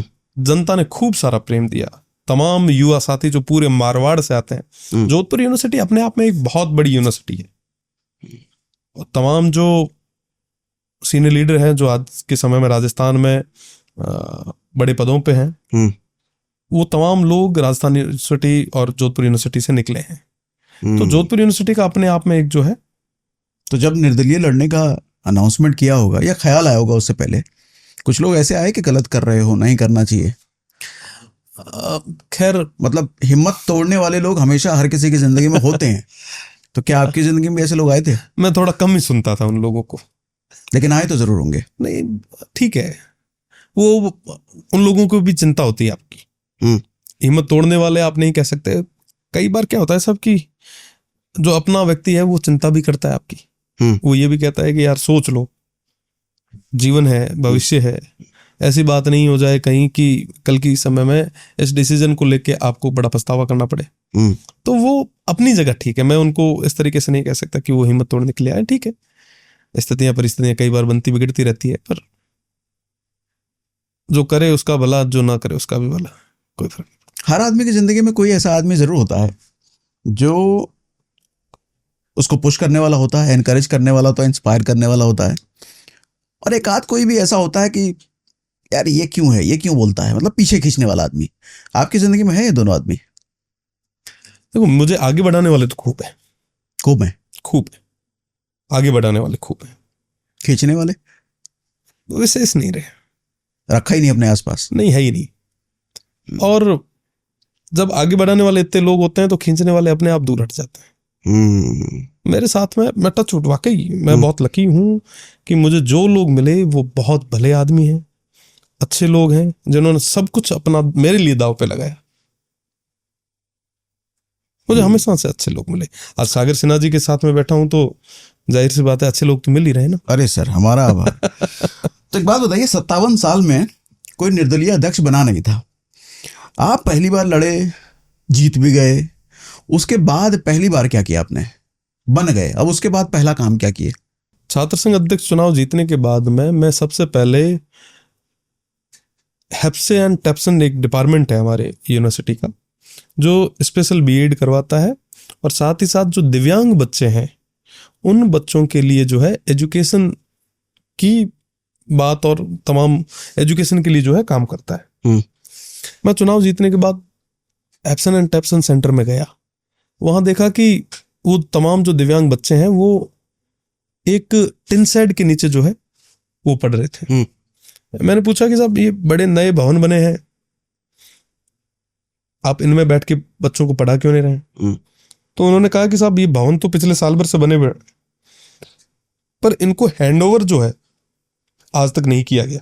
ओके। हैंडओवर क्यों नहीं किया गया? जब मैंने वाइस चांसलर से बात की, बिल्डिंग सेल के जो तमाम इंजीनियर्स हैं उन सभी से बात की, तो उन्होंने कहा कि साहब वो यूनिवर्सिटी का है, वो ठेकेदार की गलती है। ठेकेदार ने कहा साहब यूनिवर्सिटी की गलती है। मैंने कहा जिस किसी की भी गलती हो, इन बच्चों ने क्या बिगाड़ा है? आज के समय में दिव्यांग बच्चे अगर टिन शेड के नीचे 40 से 45 डिग्री टेम्परेचर में बैठे हैं तो इसके गुनहगार तो आप दोनों ही हैं। बिल्कुल है। हाँ। तो मैंने सबसे पहले उन तमाम सील बिल्डिंग के ताले तोड़े और उन्हें वहां बिठाया। ओके। पहला काम वो था। और जीत उसके के बाद पहला काम ये किया था। फिर उसके बाद जो है एडमिशंस को लेके, एग्जाम्स को लेके, रिजल्ट्स को लेके, बाकी जो एक्टिविटीज हैं उन तमाम चीजों को लेके, फीस को लेके मैंने विधानसभा का घेराव किया। हम 25 से 30 हजार स्टूडेंट्स के साथ में जो है विधानसभा की ओर गए। फिर मजबूरन गवर्नमेंट को जो है हमारी बात माननी पड़ी, फीस को जो है वो कम करना पड़ा। कई सारे मूवमेंट्स किए, खूब मूवमेंट किए। और एक बार पेंशनर की एक मांग थी, उन्हें पेंशन नहीं मिल रही थी लंबे समय से। हमारी यूनिवर्सिटी के जो स्टाफ था जो रिटायर्ड हो चुका, उनको पेंशन नहीं मिल रही थी, तो उन लोगों ने तय किया कि हम दीक्षांत समारोह का बहिष्कार करेंगे। मुझे समाचार मिले, मैंने उन लोगों से बात की। मैंने कहा कि साहब आप सारे बड़े बुजुर्ग हैं, 80 से ज्यादा एज हो गई है, पुलिस वाले होंगे, कहीं धक्का धुक्की दे दिए तो हालत खराब हो जाएगी, आप इस तरीके से ना करें। तो वो माने नहीं, उन्होंने कहा नहीं हम लोग तो जाएंगे। चलो ठीक है, आप लोग जाएंगे तो फिर आपको अकेले कैसे छोड़ें, हम भी चलेंगे साथ में आपके। क्योंकि जो व्यक्ति जिसने पूरा जीवन संस्था को दे दिया, उसके लिए उसी संस्था के किसी कार्यक्रम में जाके और विरोध दर्ज करवाना अपने आप में एक बहुत बड़ा, आप सोच सकते हैं कि दिल पे कितना बड़ा पत्थर रखा होगा उन्होंने। तो हम लोग भी इनके साथ गए दीक्षांत समारोह में। हम घुसे, हमने विरोध दर्ज करवाया, काले झंडे बताए, पुलिस ने हम सभी को गिरफ्तार कर लिया। क्योंकि उस समय उस समय के जो सीएम थे वो भी वीसी के माध्यम से जुड़े थे, गवर्नर भी जुड़े थे, बड़ा इवेंट था, दीक्षांत समारोह था, अपने आप में एक जो है तमाम चीजें थी, बहुत बड़ा तामझाम था वहाँ पे। गिरफ्तार कर लिया। गिरफ्तार करने के बाद में हमें अलग अलग, सभी को अलग अलग थानों में ले गया, सभी को अलग अलग थानों में ले गए। हम लोग अगले दिन, एक रात निकालने के बाद अगले दिन कोर्ट में मिले। बड़े बुजुर्ग थे, सारे सीनियर जो पेंशनर थे, मोहन सिंह जी एक हमारे काफी उनके नेता हुआ करते थे पेंशनर के, वो भी हमारे साथ में ही थे। तो मैंने पूछा कि अब आगे क्या विचार किया, जमानत करवा लेते हैं, हो गया आपका विरोध? तो कि नहीं, मेरे ये तमाम लोग जो बैठे हैं इनमें से ज्यादातर लोग चतुर्थ श्रेणी के, आप कह सकते हैं कि जो पियोन का काम करते हैं, फोर्थ ग्रेड। हाँ, फोर्थ ग्रेड है। फोर्थ ग्रेड की पेंशन कितनी होती है? मैंने कहा साहब 10,000 15,000। पिछले 6-6 7-7 महीने से इनको 1 रुपया नहीं मिला। इन बेचारों का घर कैसे चलता होगा? मुझे लगा कि वाकई यार इश्यू जो है, ये जो बात कह रहे हैं इसमें दम तो है। तो मैंने पूछा कि साहब अब क्या करना है? उन्होंने कहा कि मैं तो जेसी करवा के जेल जाऊंगा। यार मरवा दिया, ये तो हालत खराब हो गई। जेसी क्या होता है? जेसी है जेल कस्टडी। अच्छा, जेल कस्टडी। मैं तो जेल में जाऊंगा, जेसी करवाऊंगा। हमारे लिए धर्म संकट की स्थिति हो गई। अब जमानत करके जाएं तो ये लगे कि साहब बीच में आधे रास्ते छोड़ गए। मैंने कहा साहब आपकी उम्र भी नहीं है, आप 80 साल की उम्र में अब अगर आप जेल जाते हैं और फिर हमारे लिए भी बड़ा वो वैसा हो जाएगा। चलो हम भी साथ में चलते हैं। हम लोगों ने भी जमानतें नहीं करवाई, लोग जैसी हो गई हमारी, जेल भेज दिया। स्टार्टिंग में जोधपुर सेंट्रल जेल जो है वहां पे कई बड़े बड़े लोग रहे, कई बड़े बड़े लोग। बताऊंगा ऑफ द कैमरा, बताऊंगा कौन कौन रहे। तो जब जेल भेजा गया तो 1 नंबर बैरेक है। 1 नंबर बैरेक के अंदर क्या होता है कि जो ज्यादा नशा करने वाले हैं, कोई चैन स्केचिंग वाले हैं, उन तमाम लोगों को जो है 1 नंबर के अंदर छोड़ दिया जाता है। तो हमें भी अलग अलग बैरेक्स बने होते हैं, तो 1 नंबर बैरेक में छोड़ दिया। एक रात निकली, बड़ी मुश्किल से निकली। दूसरे दिन मैंने पूछा कि अब क्या करेंगे, जेल में तो आ गए, अब यहाँ पे तो भले आप महीने भर तक बैठे रहो, आपकी सुनवाई ना होगी ना हमारी सुनवाई होगी, सरकार को क्या फर्क पड़ेगा कि कितने लोग जेल में बैठे हैं? 900 पहले से बैठे हैं, 4 जने और बैठ गए, क्या हो गया? जाना था जेल, चले गए, अब क्या? अब जमानत करवाएं? तो कहा नहीं, अब बताएं। तो उन्होंने कहा कि अपने को कुछ अलग करना पड़ेगा ताकि उन जो बाहर बैठे जो गरीब लोग हैं जिनके साथ में इस तरीके का शोषण हो रहा है, उनको न्याय मिलना चाहिए। अगर न्याय भी नहीं मिला और हम सीधे जमानत करवा के बाहर चले गए तो लोग पूछेंगे कि साहब आपने तो कहा था कि हम दिलवाएंगे, क्या हुआ? उनसे मैं नजरें कैसे मिलाऊंगा? तो फिर हम सब ने मिलकर ये तय किया कि हम हंगर स्ट्राइक पे बैठेंगे, भूख हड़ताल पे बैठेंगे। ओके, जेल में ही? जेल में ही। फिर हम जेल में हमने जो है भूख हड़ताल जो है शुरू की। जेल में हमने भूख हड़ताल शुरू की। जेल में भूख हड़ताल लगभग हमने 7 दिन तक की और उसके बाद हमें हॉस्पिटलाइज कर लिया गया, हॉस्पिटल भेज दिया गया। आखिर में प्रदेश की सरकार को हमारी सारी मांगे जो है वो माननी पड़ी। ठीक है। और तमाम जो पेंशनर थे उनको जितनी भी बकाया जो राशि थी, पेंशन थी, वो समयबद्ध तरीके से पूरी उनके अकाउंट्स में भेज दी गई। तो कई सारे ऐसे मूवमेंट्स हुए, तमाम चीजें हुई, उठापटक रही। एक बार के लिए लगता है कि यार क्या होगा, कैसे होगा, किस तरीके से करेंगे, पर फिर कहीं ना कहीं ईश्वर है जो हमेशा सही रास्ता दिखाते हैं और तमाम चीजें। आपके सोशल मीडिया रील अगर देखे जाए तो एक चीज हर मूवमेंट में कॉमन दिखती है, गुस्सा, एंगर, आक्रोश। बट अभी जब आपसे बात कर रहा हूँ तो वो कहीं नामो निशान नहीं दिखता उस चीज का। मतलब खैर आप यहाँ गुस्सा क्यों ही दिखाओगे, लेकिन ये जो एंगर होता है ये इंटेंशनली होता है या फिर ये एक पीड़ा होती है? पीड़ा होती है जब आप देखिए, मैं ग्रामीण परिवेश से आता हूँ सागर जी। रेगिस्तान से निकल के 400 किलोमीटर दूर किसी यूनिवर्सिटी में जाके जब मैं एडमिशन लेता हूँ और वहां पे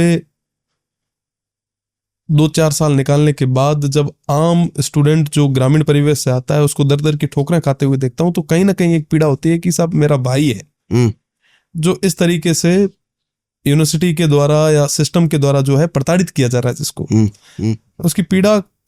हाँ, देखिए गुस्सा नहीं होना चाहिए, एंगर नहीं होना चाहिए, मैं मानता हूं, पर तमाम चीजों को जब देखते हैं तो अंदर से एक खून खोल उठता है।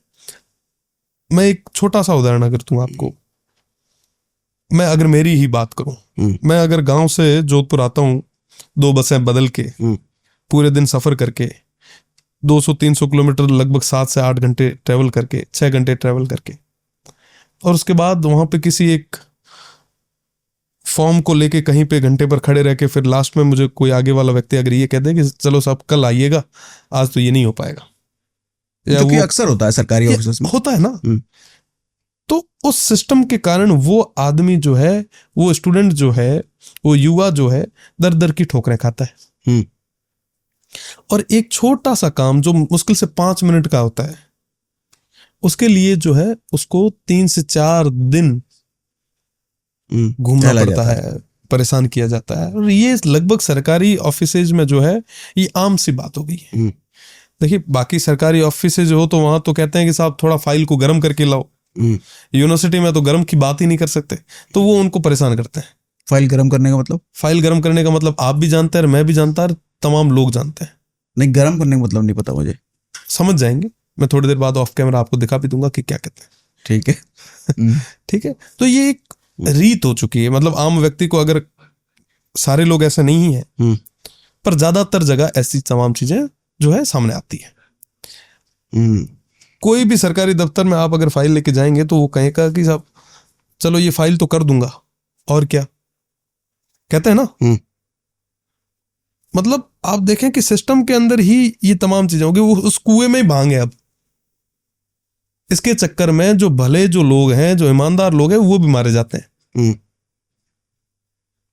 तो वो एक एंगर जो है, वो पीड़ा थी उन तमाम लोगों की उस सिस्टम को लेके। अब नहीं करते, गुस्सा होता है तो सदन में निकालते हैं। समझ में आ गया कि साहब तमाम चीजों को तरीके से हमें सही करनी पड़ेगी। उस समय एंगर को दिखा देते थे, आज के समय में ओम इग्नोराय नमः, शांति से जो है इग्नोर करके, और तरीके से जब समय आता है उसमें मौके के साथ करता है।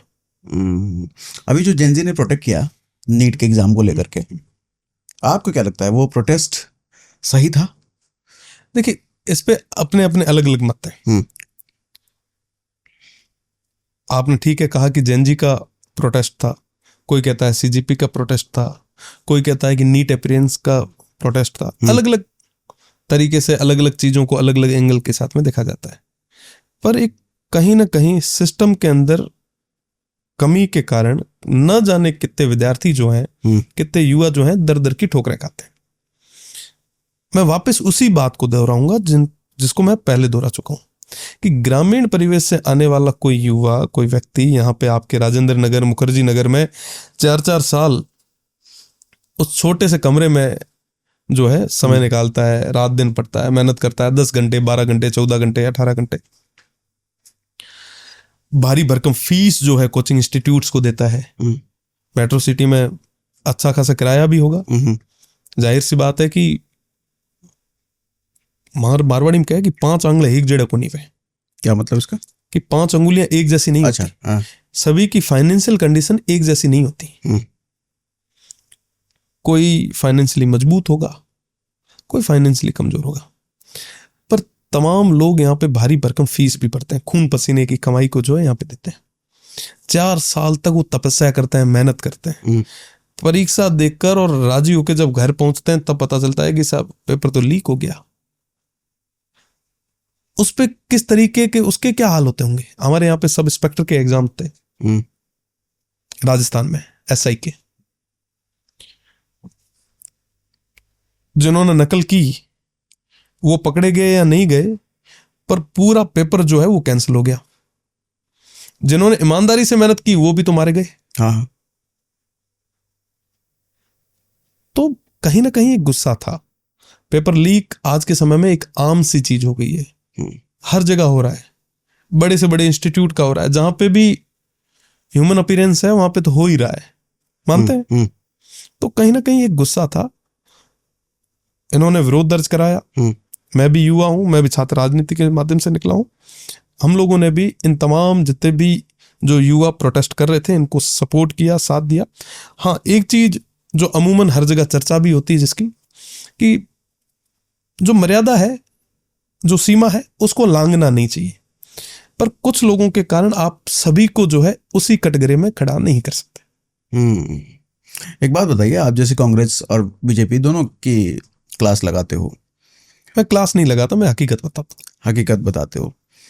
तो अभी जब बीजेपी की सरकार है देश में, अभी देश ज़्यादा बदतर स्थिति में है या फिर 2014 तक जब कांग्रेस थी तब ज़्यादा बदतर था? देखिए 2013-14 तक हम लोग जो है यूनिवर्सिटी में, मैं वापस इस चीज़ को दोहराऊंगा, जब हम लोग 2012-13 में 12th करके आए थे, उससे पहले तक हम लोगों ने यूपीए को इतना करीब से ऑब्जर्व नहीं किया था जितना आज के समय में हम लोग ऑब्जर्व कर रहे हैं। 2014 में मैं फर्स्ट ईयर में था और आज मैं लॉ करने के बाद में आपके बीच में बैठा। तो जाहिर सी बात है कि हमने एनडीए और यूपीए को बराबर तरीके से नहीं देखा था, हम लोगों ने तो नहीं देखा था। और जो नई जो पीढ़ी है, जेन अल्फा है, उसने तो यूपीए को देखा ही नहीं था, देखा ही नहीं है। हाँ, है ना। वो तो आज की उस रील में चल रहे हैं या उस फीड में चल रहे हैं या उस इंटरनेट पे ही चल रहे हैं, है ना। थोड़ा बहुत हो सकता है कि कहीं लिखा हुआ, किसी का बोला हुआ सुन लेते होंगे, पर हम लोगों ने फील नहीं किया। हम लोगों को जब पॉलिटिकली थोड़ा समझ में आने लगा, तब हमारे सामने देश के प्रधानमंत्री जी आए और हम सभी ने जज के जो है जम के वोट किए, इसमें कोई डाउट नहीं। तो आपके हिसाब से कौन बेहतर काम कर रहे हैं, बीजेपी या कांग्रेस? बीजेपी ने काम तो, इसमें ये बड़ा सवाल है एक, सबके प्लस भी हैं, सबके माइनस भी हैं।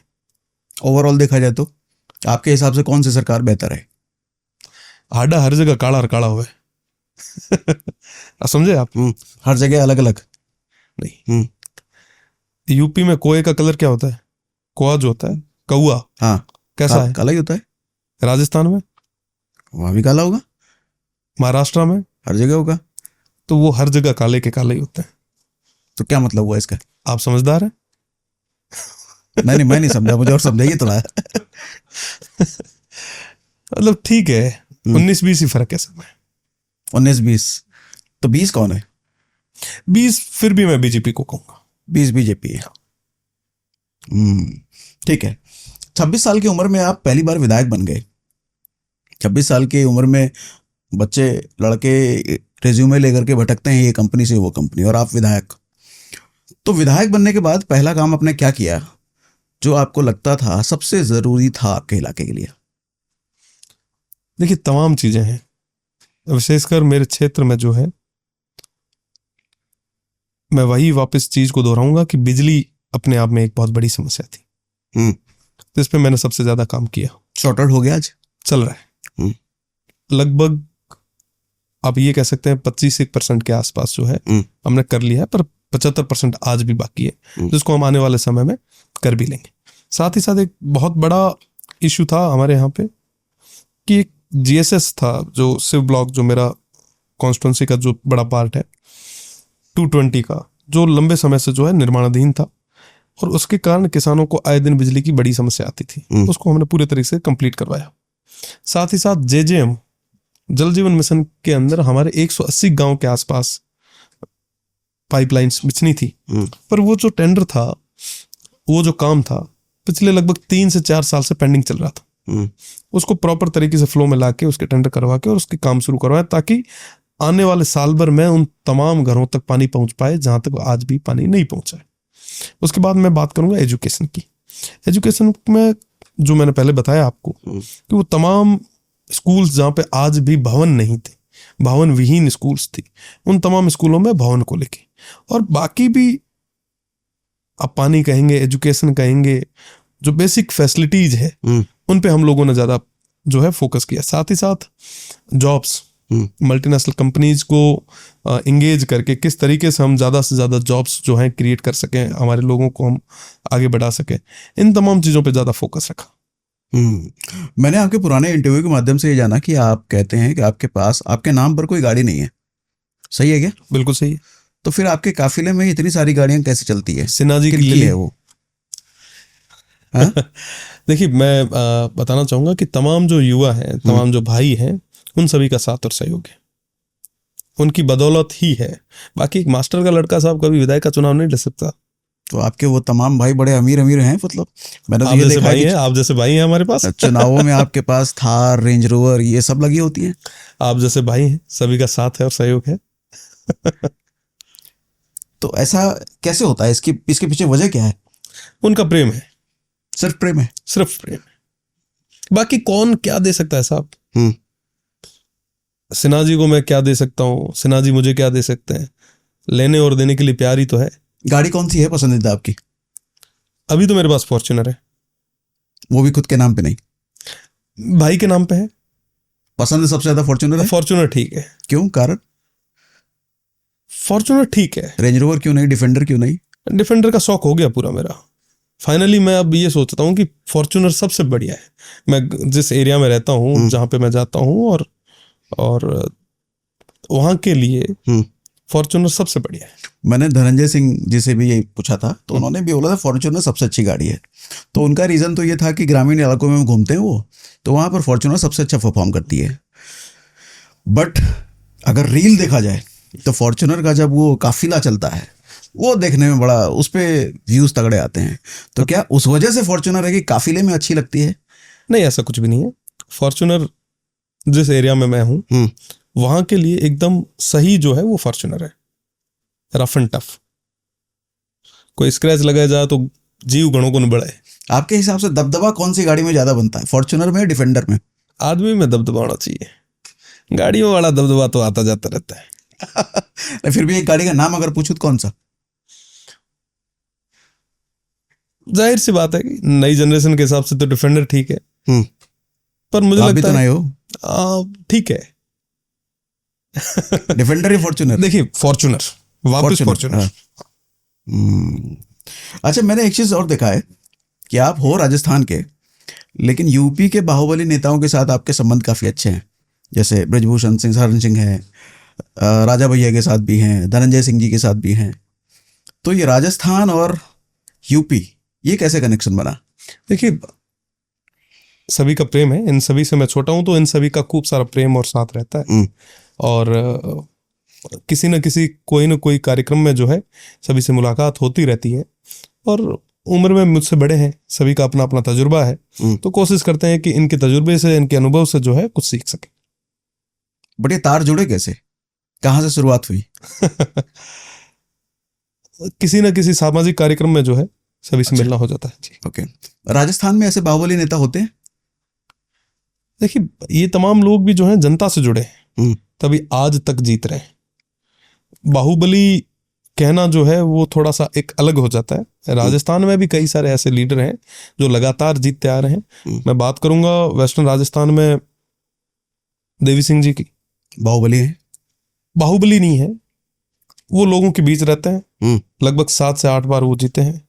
राजेंद्र राठौड़ की, वो भी काफी टाइम जीते हैं। अगर मैं बात करूं वसुंधरा राजे की, वो भी लंबे समय से जो हैं जीतते आ रहे हैं। कालीचरण सराफ की, वो भी लंबे समय से जीतते आ रहे हैं। साथ ही साथ कई सारे ऐसे हमारे जो सीनियर लीडर हैं, सिंघवी साहब से लेके और राजेंद्र पारिक तक, सारे जो लीडर हैं, वो गहलोत साहब हैं, ये सारे लीडर जो हैं ये लंबे समय से जो है राजस्थान की असेंबली में बैठे। और ये बाहुबली नहीं है, ये जनता से जुड़े हैं। आपके हिसाब से बाहुबली कौन होता है? मुझे समझ में नहीं आया कि बाहुबली होता क्या है, क्योंकि हमारे यहाँ पे ये कल्चर कभी रहा नहीं।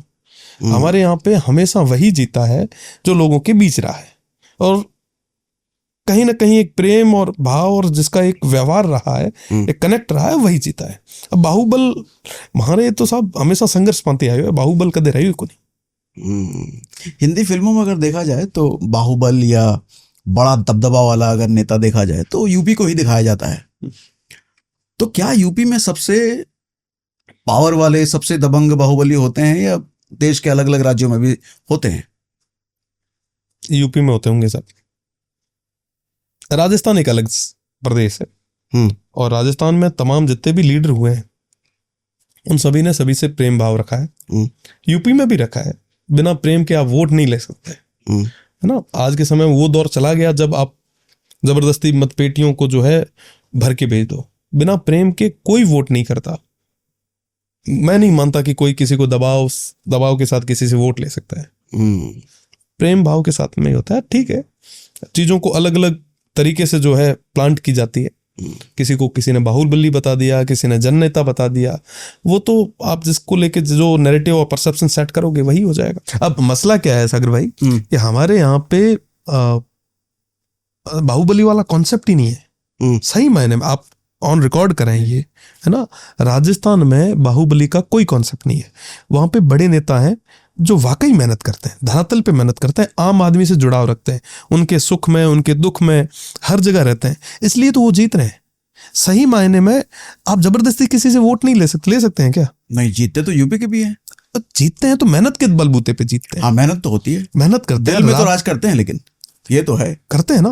देखिए कई सारे, मैं आज भी नेताओं की, चाहे यूपी है वो, चाहे राजस्थान हो, हरियाणा हो, मध्य प्रदेश है, मैं कई सीनियर लीडर्स को देखता हूँ कि उन लोगों ने ना जाने कितनी गरीब बच्चियों की कन्यादान किया होगा। बिल्कुल, ये कोई छोटी बात थोड़ी ना है।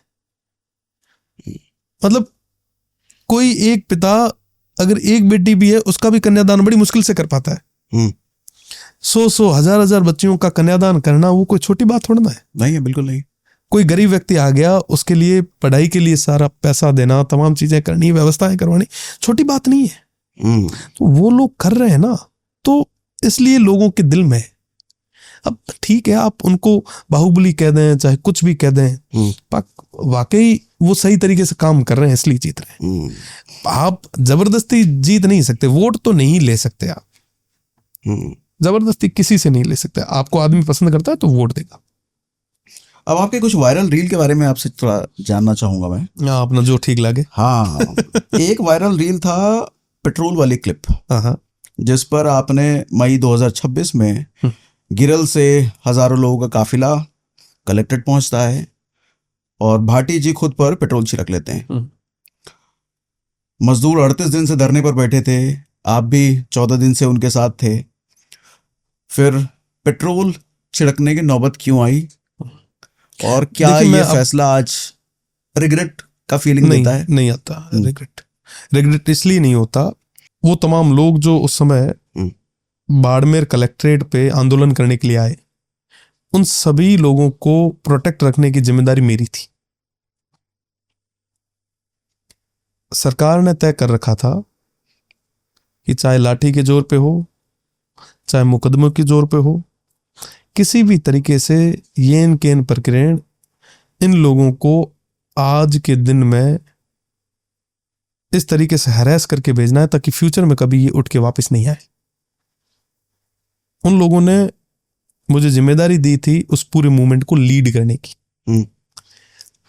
और जहां हम लोग लीड कर रहे हैं और हमारी लीडरशिप के साथ में अगर इस तरीके की घटना हो, देखिए एक व्यक्ति जो है ना, जो सुबह जल्दी उठ के भूखा और प्यासा खुद की गाड़ी का तेल जला के हमारे उन सभाओं में आए, आंदोलन में आए, 5 घंटे तक किसी धूप में खड़ा रह के हमारे भाषणों को, उन तमाम चीज़ों को देखे सुने, और उसके बाद जिला हेडक्वार्टर तक कूच करे, और कूच करने के बाद में उनको 2 लाठी और 1 मुकदमा अगर दिया जाए तो ये कहीं ना कहीं फेल्योर हमारा होगा। उन लोगों को प्रोटेक्ट रखने की जिम्मेदारी हमारी थी। 40 दिन से हम लोग वहां पे धरने पे बैठे थे, प्रदेश की सरकार का कोई नुमाइंदा वहां तक नहीं पहुंचा। कहीं ना कहीं ये एक तरीके से संविधान की हत्या थी, कॉन्स्टिट्यूशन की हत्या थी। कहा जाता है कि साहब जो विधायक का प्रोटोकॉल है वो चीफ सेक्रेटरी से ऊपर होता है, पर हम लोग वहां पे मजदूरों की वाजिब मांगों के लिए 40 दिन तक धरने पे बैठे थे। कोई सरकारी नुमाइंदा वहां पे मजदूरों की बात सुनने के लिए वहां तक नहीं पहुंचा। सरकार का सीधा सीधा मानना था कि किसी भी तरीके से इस धरने को हम फेल करवाएं। ठीक है, मुकदमे दर्ज करने के लिए तमाम चीजें जो है वो तैयार कर रखी थी, लाठीचार्ज के लिए तमाम चीजें जो है वो तैयार कर रखी थी।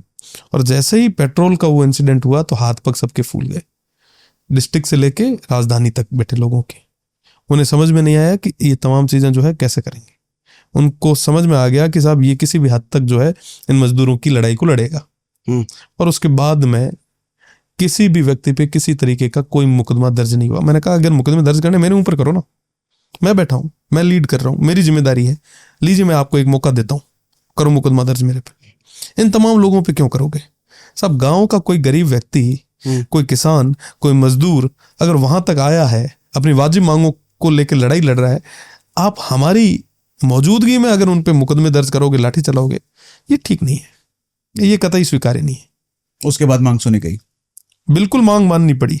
स्वर्गीय भाई जैसाराम जी, उस समय वो इंसिडेंट ऐसा रहा कि वो हमारे बीच में नहीं रहे, एक मजदूर की जान गई, पर फिर सरकार को मजबूरन झुकना पड़ा और उन तमाम मजदूरों की मांग को मानना पड़ा। लेकिन भाटी जी, आपको यूथ अपना आइडल मानता है, आपको फॉलो करता है, इंस्पायर होता है, तो क्या उनको भी इससे ये लेसन मिलता है कि आगे कभी ऐसी घटना हुई तो खुद पर पेट्रोल डाल देखिए, मैं एक चीज स्पष्ट कर दूं कि मुझे मेरे लोगों को प्रोटेक्ट रखने के लिए जो कुछ भी करना पड़ा मैं करूंगा।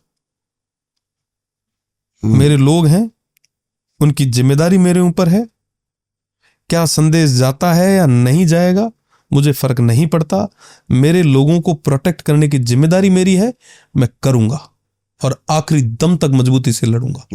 ये वो वाला कोई तेवर ये है। सोच ले कि बीच रास्ते में छोड़ के चला जाएगा, दबाव, अभाव और प्रभाव में आ जाएगा, तो ये गलत फहमी है। दबाव, अभाव, प्रभाव न आए थे, न इन तमाम चीजों में आएंगे। लोग हमारे हैं, उनकी जिम्मेदारी हम पे है और मजबूती के साथ में उनके साथ डट के मुकाबला करेंगे। एक अगले मुद्दे के लिए जिसके लिए आप काफी चर्चित रहे थे, वो था एक छोटे बच्चे का वीडियो कि भाटी साहब कहाँ रह गए, फ्लाइट पकड़कर फ्लाइट लेकर आ जाओ। क्या था वो मुद्दा और ये इसमें वायरल क्यों हुआ? देखिए, छोटा सा प्यारा सा छोटा भाई था और उसने एक छोटा सा स्विमिंग पूल बनाया और मुझे लग रहा है 5-6 साल का रहा होगा बच्चा। हाँ।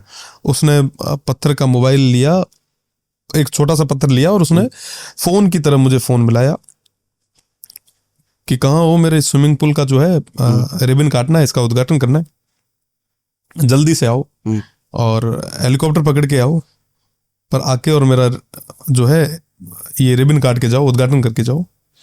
तो वो जैसे वीडियो वायरल हुआ और हम तक भी पहुंचा, एक पूर्व मंत्री हैं बीना काक जी, उन्होंने मुझे फ़ोन किया, मुझे कहा कि मैं कुछ भेज रही हूँ और ये देखो और जल्दी से ये जो बच्चा है इसके परिवार के जो लोग हैं इनसे बात करो। मैंने वीडियो देखा, मुझे वाकई लगा कि मुझे जो रिबन काटने के लिए जो है जाना ही पड़ेगा। और उसके बाद में मैंने वीडियो कॉल के माध्यम से बात की और खूब सारा प्रेम स्नेह जो है छोटे भाई को दिया। जाना मेरा ड्यू है, पर मैं आने वाले समय में जल्दी जाऊंगा। मतलब इतना छोटा बच्चा भी आपको जानता है वहां पर, और ना सिर्फ जानता है, आपको बुलाना चाहता है। प्रेम है सब,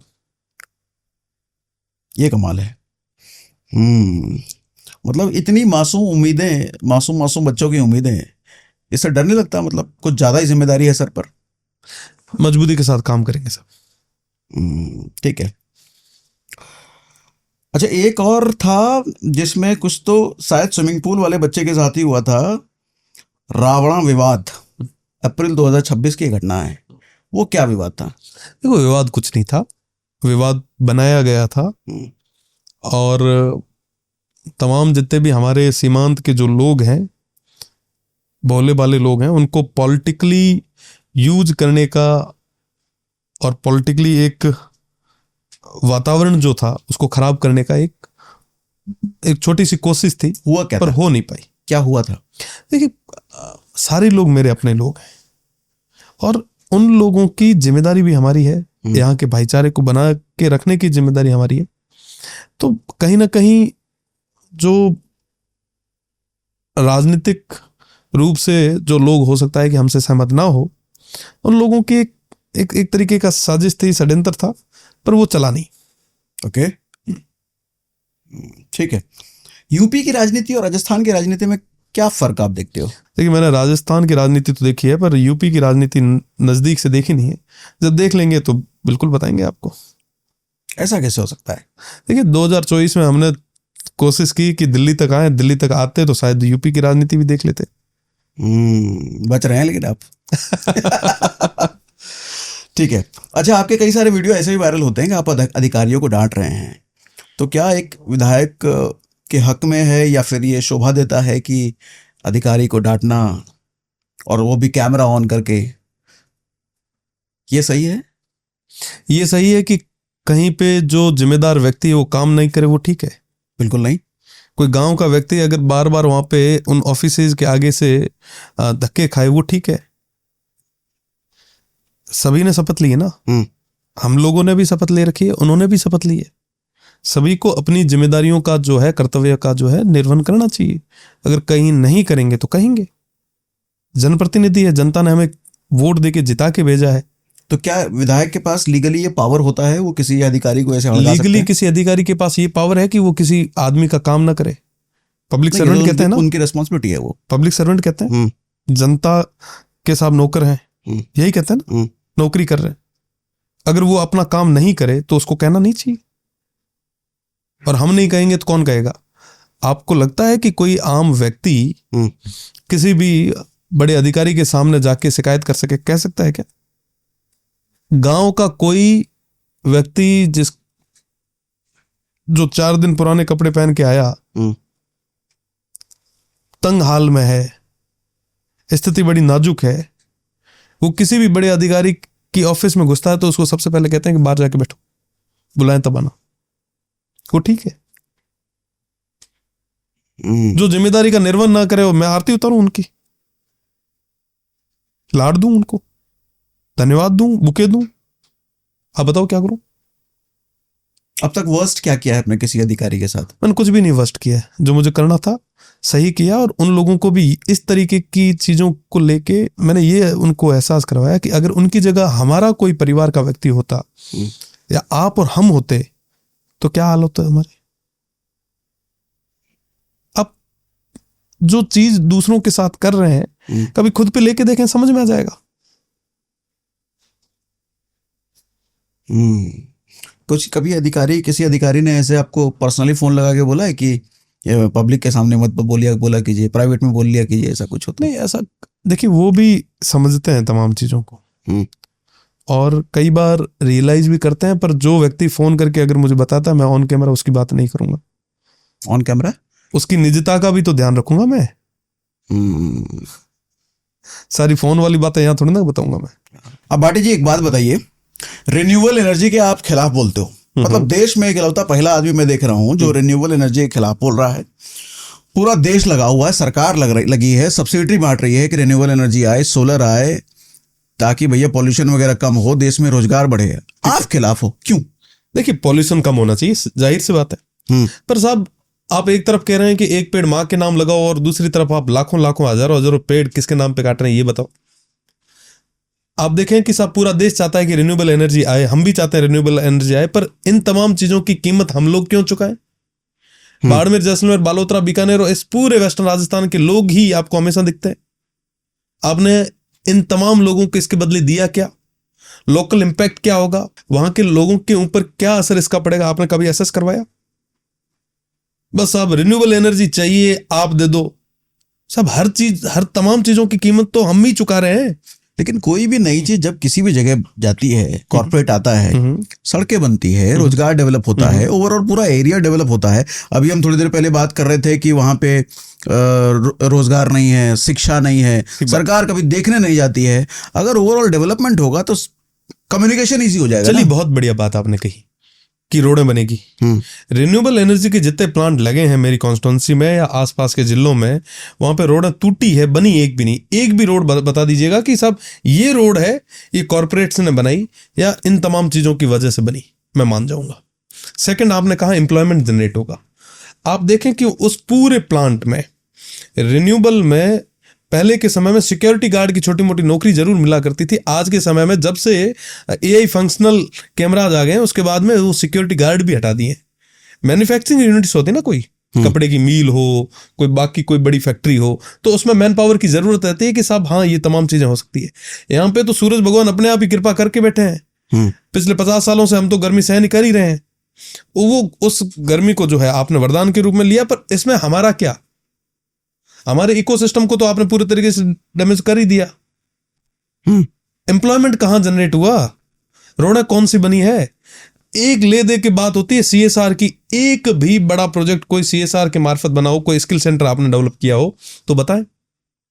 आप कहते हैं कि साहब हम एनर्जी जनरेट कर रहे हैं, दिया तले अंधेरा। हमारे वहां के लोग आज भी 2016 में जो इन्होंने कनेक्शन के लिए आवेदन फाइल कर रखे थे, कृषि कनेक्शन के, वो आज भी सिर पे रख के ऑफिस से ऑफिस घूम रहे हैं।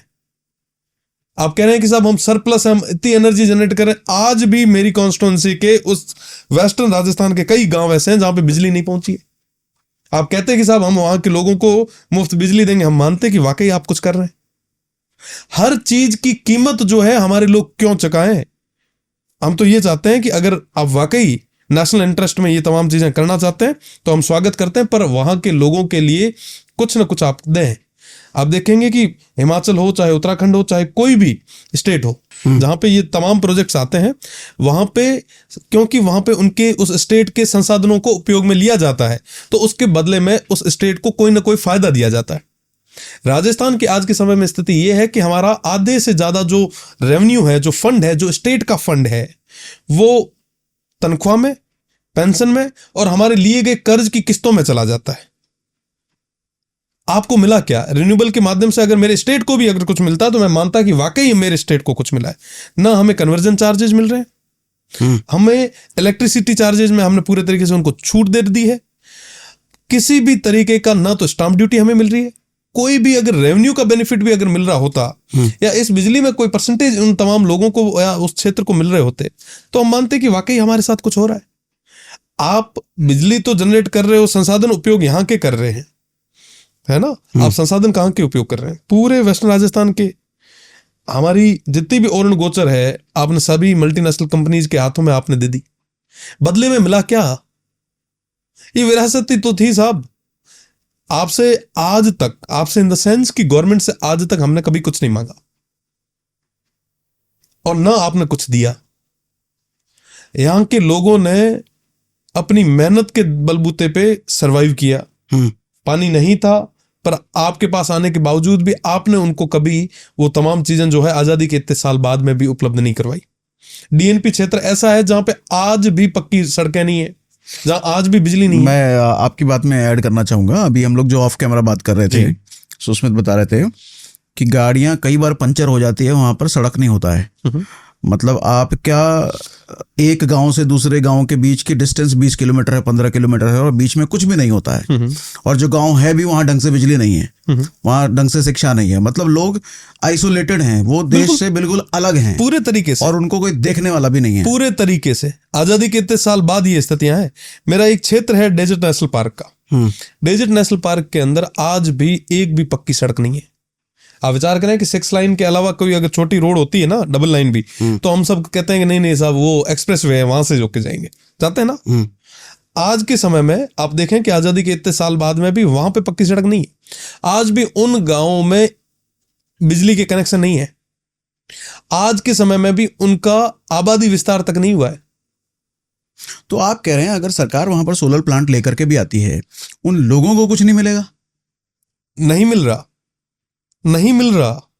लोगों को किसी तरह का रोजगार नहीं आपने मिलेगा, एम्प्लॉयमेंट दिया होता, मिलेगा। आपने वहां पे एनर्जी दी होती, आपने कुछ और नए स्किल सेंटर तैयार करके वहां के युवाओं को रोजगार में कोई ना कोई प्रायोरिटी दी होती, तो समझ में आता कि वाकई आप कुछ कर रहे हैं। कम से कम CSR जो हर कोई उम्मीद करता है, अगर वो भी सही तरीके से खर्च कर लिया होता तो शायद आज हम लोग विरोध नहीं कर रहे होते। आपने दिया क्या? लेकिन फिर ऐसे कैसे वो लैंड एक्वायर करेंगे? कुछ तो बदले में देंगे ही। देखिए आज के समय में जितनी भी सिवाय चेक लैंड, गवर्नमेंट लैंड सबसे ज्यादा अगर कहीं है तो वो वेस्टर्न राजस्थान में है। हर कैबिनेट की मीटिंग के अंदर गवर्नमेंट लैंड ही अलॉट हो रही है। आप 2023 से लेकर 2026 तक की जितनी भी हमारे राजस्थान की कैबिनेट मीटिंग्स है उनको देख लें, सिवाय लैंड अलॉटमेंट के और कोई काम नहीं हुआ। हमारे यहाँ पे एक बहुत बड़ा कार्यक्रम हुआ राइजिंग राजस्थान, जिसमें लगभग 35 लाख करोड़ के MOU साइन हुए। उसमें 28 लाख करोड़ सिर्फ रिन्यूएबल एनर्जी थी, और रिन्यूएबल एनर्जी में भी लैंड पूरी की पूरी हमारी थी।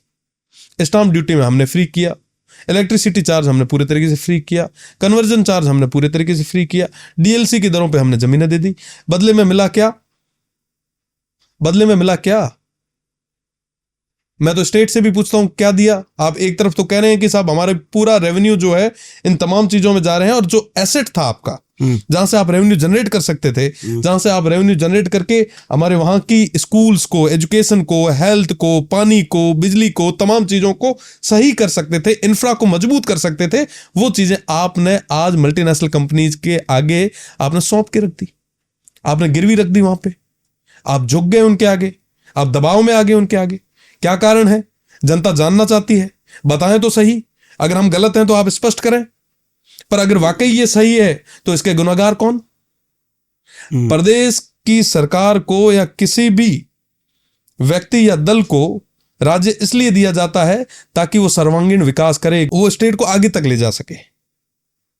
किसी के हाथ में गिरवी रखने के लिए हमने स्टेट नहीं दिया है। ये राजस्थान जो वीरों और सपूतों का प्रदेश था, यहां पे इन लोगों ने अपने सिर दे के इस जमीन को बचाया है, गिरवी रखने के लिए नहीं बचाया था साहब। आप क्या कर रहे हैं? आप गिरवी रख रहे हैं, आप मल्टीनेशनल कंपनीज के आगे जो है आपने घुटने टेक दिए। कारण बताओ। ये जमीनें जो आप हर कैबिनेट मीटिंग्स में दे रहे हैं, ये जमीनें किसकी है? ये हमारी है। यहां के लोगों के आज के समय में मुझे बड़े दुख के साथ कहना पड़ रहा है कि कई सारे हमारे ऐसे लोग हैं जो भूमिहीन है। मैं अगर बात करूं कालबेलिया समाज की, जोगी समाज की, घुमंतु समाज की, अर्ध घुमंतु समाज की, तो उनके पास आज के समय में भी 1 इंच तक जमीन नहीं है। क्या आपने उनको रहने के लिए जमीन दी? क्या खेती के लिए उनको आपने जमीन अलॉट की? जो 91 के फिर वो कैसे रहते हैं अगर जमीन नहीं है तो वो कहां जाए? वो आज के समय में जहां पे भी जाके अस्थायी कहां घर बनाते हैं, हर लगभग 2-3 सालों में कहीं ना कहीं हमेशा खबर आती है कि साहब आज अतिक्रमण हटाए। तो वो अतिक्रमण कोई जबरदस्ती, मतलब मजबूरी है उनकी, जाए तो कहीं अलॉट नहीं किया जा रहा, कहीं नहीं। हकीकत ये है कि साहब पिछले कई सालों से आबादी विस्तार इस पूरे क्षेत्र में नहीं हुई।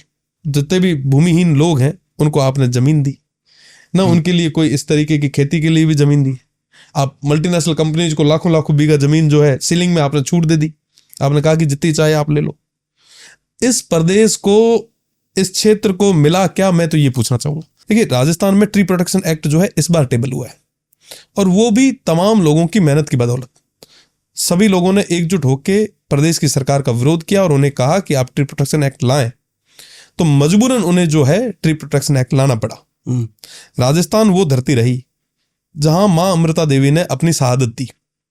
हमारे जोधपुर में खेजड़ली करके एक जगह है जहां पे सैकड़ों की संख्या में पेड़ों को बचाने के लिए अपने शीश कटाए हैं। आज उसी प्रदेश में लाखों की संख्या में पेड़ कट रहे हैं और वहां पे ट्री प्रोटेक्शन एक्ट कभी लागू नहीं हुआ था। लोगों ने मेहनत की, आम जनता घर से निकल के बाहर आई और उनकी बदौलत ट्री प्रोटेक्शन एक्ट आया, पर अभी तक लागू नहीं हो पाया। टेबल तो हो गया हाउस में, पर वो बिल पास नहीं हुआ, वो कानून बना नहीं है। आखिर कब बनेगा? मैं प्रदेश की सरकार को आपके माध्यम से पूछना चाहूंगा, साहब हर एक चीज की कीमत हम लोग क्यों चुकाएं? पहले काल अकाल पड़ते थे साहब, खाने के लिए कुछ नहीं था, पीने के लिए कुछ नहीं था। कोई व्यक्ति पश्चिम राजस्थान की तरफ आने के लिए तैयार नहीं था। आज भी कोई दिल्ली या कोई बाहर के व्यक्ति को अगर पूछा जाए कि राजस्थान के बारे में, तो वो वही कहेगा कि साहब एक पनियारी हमारे सामने आती है जिसके सिर के ऊपर 10 से ज्यादा मटके रखे हैं, एक ऊंट जा रहा है, एक कोई साफा पहन के, धोती पहन के जो बुजुर्ग है वो दौरों में जा रहे हैं। यही फोटो आता है जहां पानी नहीं है ना। तो इस नैरेटिव और इस परसेप्शन की वजह से वहां पे आज के समय में भी बाड़मेर जैसलमेर को, विशेषकर वेस्टर्न राजस्थान को, काला पानी की सजा कहा जाता है। बाड़मेर जैसलमेर को काले पानी की सजा कहा जाता है। वहां कोई कर्मचारी, कोई अधिकारी वहां पे नौकरी नहीं करना चाहता, वहां तक आना कोई नहीं चाहता, क्योंकि सुविधाएं नहीं है। पर आज के समय में हमें आपने इतने संघर्ष के बाद में पुरस्कृत करने की जगह आप पनिश कर रहे हैं। तो ये सोलर का प्लांट लगाना पनिशमेंट है। आप बताएं कि इसके एडवांटेज क्या है, फायदे क्या है, आप बता दें। तो आपकी डिमांड क्या है? आप चाहते क्या है इसके बदले? आप क्या कह रहे हैं सरकार से? हम तो स्पष्ट रूप से यही कहना चाहते हैं कि एक इसकी पॉलिसी के अंदर सुधार हो।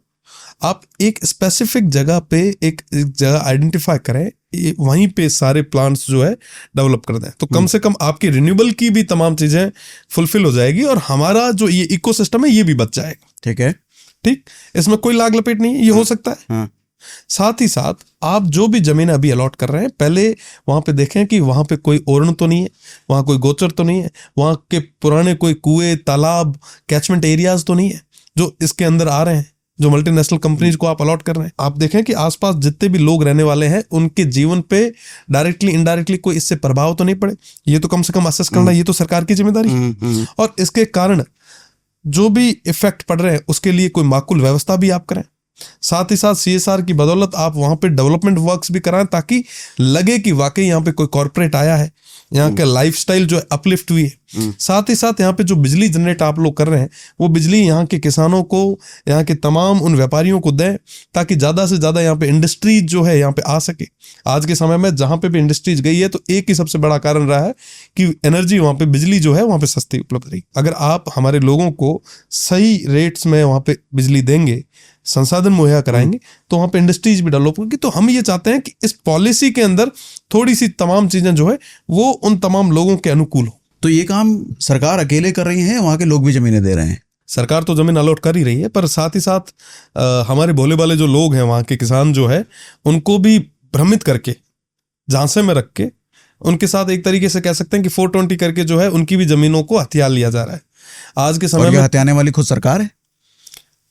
हथियाने वाली MNCs है, मल्टीनेशनल कंपनीज है। लेकिन सरकार की हेल्प की मदद, सरकार इसको लेके जब तक कोई स्ट्रांग कोई रूल नहीं लाएगी, नियम नहीं लाएगी, कोई कानून नहीं बनाएगी, तब तक नहीं हो पाएगा। आप महाराष्ट्र में देखें तो महाराष्ट्र में लीज का एक स्पेसिफिक रेट भी जो है वो गवर्नमेंट ने तय किया है, और लीज का फॉर्मेट भी जो है वो गवर्नमेंट ने तय किया है। पर राजस्थान में ऐसी कोई फैसिलिटी नहीं है। वहां पे किस तरीके से लीजिंग होगी, उसकी टर्म्स एंड कंडीशन क्या होगी, किसान जो कि आज के समय में हो सकता है कि अशिक्षित हो, उसके राइट्स को प्रोटेक्ट करने के लिए अभी तक कोई भी इस तरीके का कोई कानून या कोई फॉर्मेट नहीं आया। कम से कम स्टैंडर्ड फॉर्मेट तो हो। अगर कॉर्पोरेट किसी भी किसान के साथ में डील करेगा, तो जाहिर सी बात है कि वो टर्म्स एंड कंडीशन अपने हिसाब से करवाएगा भरपूर। और किसान जो है, जो कहीं ना कहीं शिक्षा के अभाव में जमीन दे रहा है, देखो पढ़ा लिखा आदमी कभी जमीन नहीं देगा। वो आदमी जो गांव में बैठा है, उसको आज के समय में कोई, अगर आप जाएं, आप प्रभावशाली व्यक्ति हैं, और वहां जाके कहें कि साहब देखिए आसपास के सारे लोगों ने दे दी, आप भी दे दें, आपको बहुत फायदा होगा, आप देखें कि क्या हो गया, ये देखिए ये पास का आदमी जो है ये गाड़ी लाया है, आप भी गाड़ी ले लीजिए, आप भी ये कर लीजिए, आप भी कम से कम बच्चों की शादी करवा लीजिए, तमाम चीजें। तो जाहिर सी बात है कि पैसों के लालच में कौन नहीं आता। सब ये सोचते हैं कि यार चलो कम से कम किराया तो हमें मिलना शुरू हो ही जाएगा, है ना। तो आज के समय में आज तमाम उन किसानों को भ्रम में रख के, उनके साथ 420 करके उनकी सारी जमीनों को जो है हथिया लिया जा रहा है। 30-30 साल के एग्रीमेंट्स जो हो रहे हैं, उन एग्रीमेंट्स को अगर आप पढ़ेंगे, पहली चीज तो वो एग्रीमेंट जो है वो 50 से 55 पेजेस के होते हैं। उसमें लिखे हुए सारी चीजें जो है इंग्लिश में होती है। गांव के व्यक्ति को समझ में नहीं आता कि साहब लिखा हुआ क्या है। वो देखता है, वो समझता है, वो किसी को पूछता है तो कहते हैं कि साहब हमने भी साइन ही किया, आप भी साइन ही कर दो। सारे लोग साइन कर देते हैं। हकीकत ये है कि उसमें लिखा हुआ है स्पष्ट रूप से कि कंपनी चाहे तो कभी भी इस एग्रीमेंट को खत्म कर सकती है, पर किसान चाहे तो कभी एग्रीमेंट को खत्म नहीं कर सकता। ठीक। और साथ ही साथ किसान एक ही शर्त पे एग्रीमेंट खत्म कर सकता है, जब 6 महीने तक कोई कंपनी किराया ना दे, उसके बाद में एक लीगल नोटिस किसी लॉ फर्म के द्वारा वो भिजवाए, और जब लीगल नोटिस से भी सेटिस्फाई ना हो तो उसके बाद जो है संबंधित जहां हेडक्वार्टर है वहां आके अपील करे। अब देखें कि गुड़गांव या नोएडा में किसी का सेंटर है, तो मेरे बाड़मेर का किसान कब गुड़गांव आके यहाँ पे आके किसी कोर्ट में अपील करेगा? लॉ फर्म को हायर करे वो, तब जाके उसके थ्रू नोटिस। अगर उसके पास लॉ फर्म हायर करने जैसी उसकी समझ और पढ़ाई होती तो ये स्थितियां क्यों बनती? दूसरी चीज, उस एग्रीमेंट में लिखा है कि अगर कोई भी मल्टीनेशनल कंपनी उस लीज पे ली हुई जमीन को मॉर्गेज पे रखती है तो आपको कोई आपत्ति नहीं होगी। ये वही बात होगी कि मैंने सागर सिन्हा जी से कोई मकान किराए पे लिया और फिर मैंने उसको गिरवी कहीं किसी बैंक में रख दिया और मैंने कैश उठा लिया, और हमें कोई आपत्ति नहीं, आपको कोई आपत्ति नहीं। और अगर उससे कोई नुकसान होता है तो उसकी जिम्मेदारी हम दोनों की बराबर की रहेगी। अब बताएं कि किसान की क्या जिम्मेदारी है। साथ ही साथ 30 साल बाद उस लैंड को हम एग्जैक्टली यही सब लिखा होता है। हाँ, मैं आपको वो लीज एग्रीमेंट जो है वो दूंगा, आप उस पर एक स्टोरी कीजिएगा अलग से, आप पढ़िएगा और वाकई लगेगा कि साहब किस तरीके से, और न सिर्फ एक किसान को बल्कि हजारों की संख्या में जो मेरे लोग हैं उनको इस तरीके से फंसाया जा रहा है। अब आप बताएं कि हम विरोध ना करें तो क्या करें? और गवर्नमेंट जिनको काम करना चाहिए इस पे, वो काम करने के लिए तैयार नहीं है। गवर्नमेंट अगर कोई स्टैंडर्ड फार्मूला लाती तो शायद आज ये स्थितियां थोड़ी ना बनती। ओके। और आप कुछ कह रहे थे, और कोई टर्म्स हैं? साथ ही साथ उसमें ऐसी कोई स्थिति स्पष्ट नहीं है कि 30 साल बाद जितनी भी जमीन है आपको हम लेवल आउट करके देंगे। देखिए, कोई भी रिन्यूएबल लगता है तो वहां पे पाइल होती है, 6 फीट तक अंदर गड्ढा होता है, कंक्रीट भरी जाती है, और एक बीघा जमीन में सैकड़ों की संख्या में जो है पाइलिंग होती है। गवर्नमेंट के केस में यह है कि अगर हमें क्लियर करके नहीं देती है तो कलेक्टर की जिम्मेदारी है कि उसको साफ करवाए और उसके जितने भी पैसे जो खर्चा बनता है वो कंपनी से कलेक्टर वसूल करे। पर इनके केसेज में ये नहीं है। प्राइवेट या निजी जो किसान की जो जमीन है उस पर वो लेवल वापस करके देंगे या नहीं देंगे, ये भी कोई जिम्मेदारी कंपनीज की नहीं है। वो गड्ढा करके ही छोड़ करके वापस कर दें। हाँ, मतलब आप सोचें कि पाइलिंग लगती, प्लेट्स लगती है ना, एक गड्ढा यहाँ हुआ, दूसरा गड्ढा आगे, तीसरा गड्ढा आगे, इस तरीके से एक सीक्वेंस में लगती है और बड़ा चिपचिप के ही होता है, नजदीक सही रहता है ना। और एक बीघा के अंदर मेरे हिसाब से 300 से 400 जो है आराम से पाइल्स होती है। तो वहां पे वो कैसे निकालेगा किसान? सबसे बड़ी चीज इसके अलावा जो मैं ऑन कैमरा ही आपको बता रहा हूं, ये सबसे बड़ी चीज है कि गुजरात में जो पैसा मिल रहा है लीज का, पर एकड़ लगभग 60 से 70 हजार रुपए देते हैं पर एकड़। ठीक पर है। एकड़। और राजस्थान में पर एकड़ 30 से 35 हजार। तो जस्ट डबल। इतना गैप क्यों? मैंने कई सारे लोगों से बात की, पूछा कि साहब इतना गैप क्यों है? तो वो कह रहे हैं कि साहब हमें तो ये घर बैठे हुए देने आ रहे हैं, हम क्यों दें? और मेरे गांव के जो बेचारे लोग हैं, भोले भाले लोग हैं, वो ये सोचते हैं कि साहब कोई जाता है तो कहते हैं कि साहब जमीन दे दो वरना ये आपकी लेंगे नहीं, बाकी वालों की ले लेंगे। तो गांव का व्यक्ति सोचता है कि साहब सबकी ले लेंगे, क्या पता हमारी लेंगे या नहीं लेंगे। ठीक है। गांव के लोगों के साथ में जिस तरीके से, देखिए सिन्हा साहब, मैं उस धरती का जाया जन्म हूं। मैं आज अगर आपके बीच में यहाँ पे बैठ के अगर इंटरव्यू दे रहा हूं या ब्रॉडकास्ट कर रहा हूं तो उन लोगों की बदौलत कर रहा हूं। मैं उन लोगों की बात करूंगा। देखिए विकास जरूरी है, मैं मानता हूं, पूरा देश आगे बढ़ना चाहिए, मैं मानता हूं, पर उन तमाम चीजों की कीमत सिर्फ मेरे लोग ही क्यों चुकाएं? ये 30 40 साल तक ये प्लांट यहीं रहने हैं, 40 से 50 साल तक मैं भी यहीं रहना हूं। ये बच्चे जो आज के समय में हो सकता है कि जैन अल्फा जो स्कूल में बैठे हैं, ये बड़े होके मुझसे सवाल जरूर पूछेंगे कि जब ये तमाम चीजें हो रही थी तो आप चुप क्यों बैठे थे? मल्टीनेशनल कंपनीज के आगे ना सरकारें बोलती है, ना पक्ष बोलता है, ना विपक्ष बोलता है। किसानों की बात किसान रख नहीं सकता, किसानों ने जिम्मेदारी हमें दे दी। और आज अगर हम भी चुप होके बैठ जाएंगे तो साहब उनकी लड़ाई कौन लड़ेगा? एक गांव का व्यक्ति जिसको एक कांस्टेबल भी आके धमका के चला जाता है, वो अपनी बात कहां पे जाके रखेगा? आज के समय में क्या सरकारी व्यवस्थाएं आपने बहुत नजदीक से देखी। दुख है मुझे इस चीज का कि जो आज राजधानी में बैठे लोग हैं, वो लोग जिन्हें प्राथमिकता किसानों को, मजदूरों को देनी चाहिए थी, आज के समय में वो मजदूरों और किसानों को प्राथमिकता न देके कॉरपोरेट्स को प्राथमिकता दे रहे हैं। डेवलपमेंट जरूरी है, पर इस तरीके के विनाश के बाद आया हुआ विकास भी मुझे नहीं लगता कि लंबे समय तक चलेगा। ये बड़ी इंपॉर्टेंट बात बोली। मुझे लगता है इस पूरे सेशन में आपने ये जो किसानों वाली बात बोली, मोस्ट इंपॉर्टेंट था। मतलब एक किसान जो पूरे देश को खाना खिलाता है, उसे की हक की बात कोई नहीं करता, तो उल्टा उसका हक छीन लिया जाता है। सिन्हा साहब, एक तरफ आप कह रहे हैं कि ऑर्गेनिक फूड होना चाहिए, मिलेट्स होने चाहिए। ऑर्गेनिक फूड वेस्टर्न राजस्थान में सबसे ज्यादा है। हमारे वहां पे खेती सिर्फ बरसात के नाम पे होती है। मिलेट्स जितने भी होते हैं लगभग सारे हमारे यहीं होते हैं, ज्वार, बाजरा, सारा ही है ना। रागी। दूसरी तरफ आप उन्हीं किसानों को जो है मल्टीनेशनल कंपनीज के हाथों में दे रहे हैं। आप क्यों कर रहे हैं? आप इन किसानों के साथ में इस तरीके से, देखिए गुमराह तो किया जा रहा है। गांव का व्यक्ति जो है उसको इतनी समझ नहीं है। आप और हम जो आज दिल्ली में बैठे हैं, पूरी दुनिया को जो देख रहे हैं, जियोपॉलिटिक्स की बात कर रहे हैं, एआई की बात कर रहे हैं, रोबोटिक्स की बात कर रहे हैं, तो हमें अगर समझ में आ रहा है और समझ में आने के बाद में भी अगर हम ना बोले तो कसूरवार तो हम लोग भी तो हुए। बिल्कुल सही। राजधानियों में बैठे उन बंद एसी के कमरों में बैठे लोगों को कसूर कोई दे ना दे, पर आपको और हमें तो कसूर जरूर देंगे कि आप तो समझ रहे थे पर आपने क्यों नहीं बात की।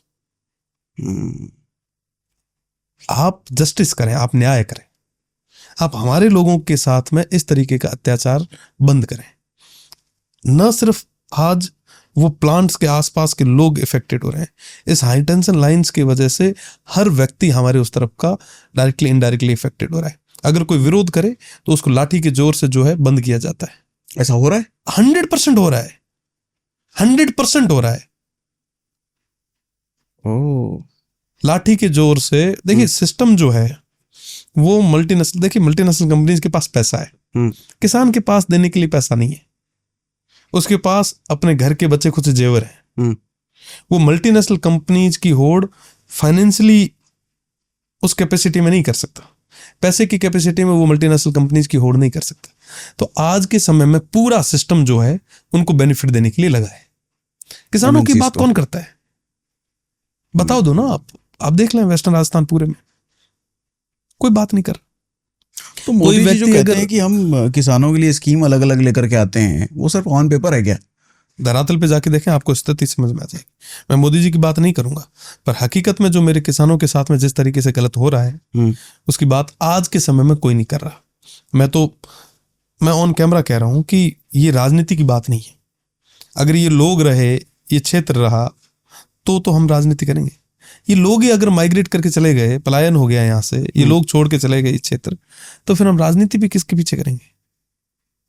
एक तरफ आप कह रहे हैं कि सब बॉर्डर खाली हो रहा है, बॉर्डर खाली नहीं होगा तो बॉर्डर के लोग जाएंगे कहाँ? आपने उन्हें वहां पे बसाने के लिए आप नहर लाते, हमारी नर्मदा और बाड़मेर लिफ्ट कैनाल को अगर कनेक्ट करते और वहां पे उस पूरी जमीन को खेती के योग्य करते तो ये लोग रहते वहां पे।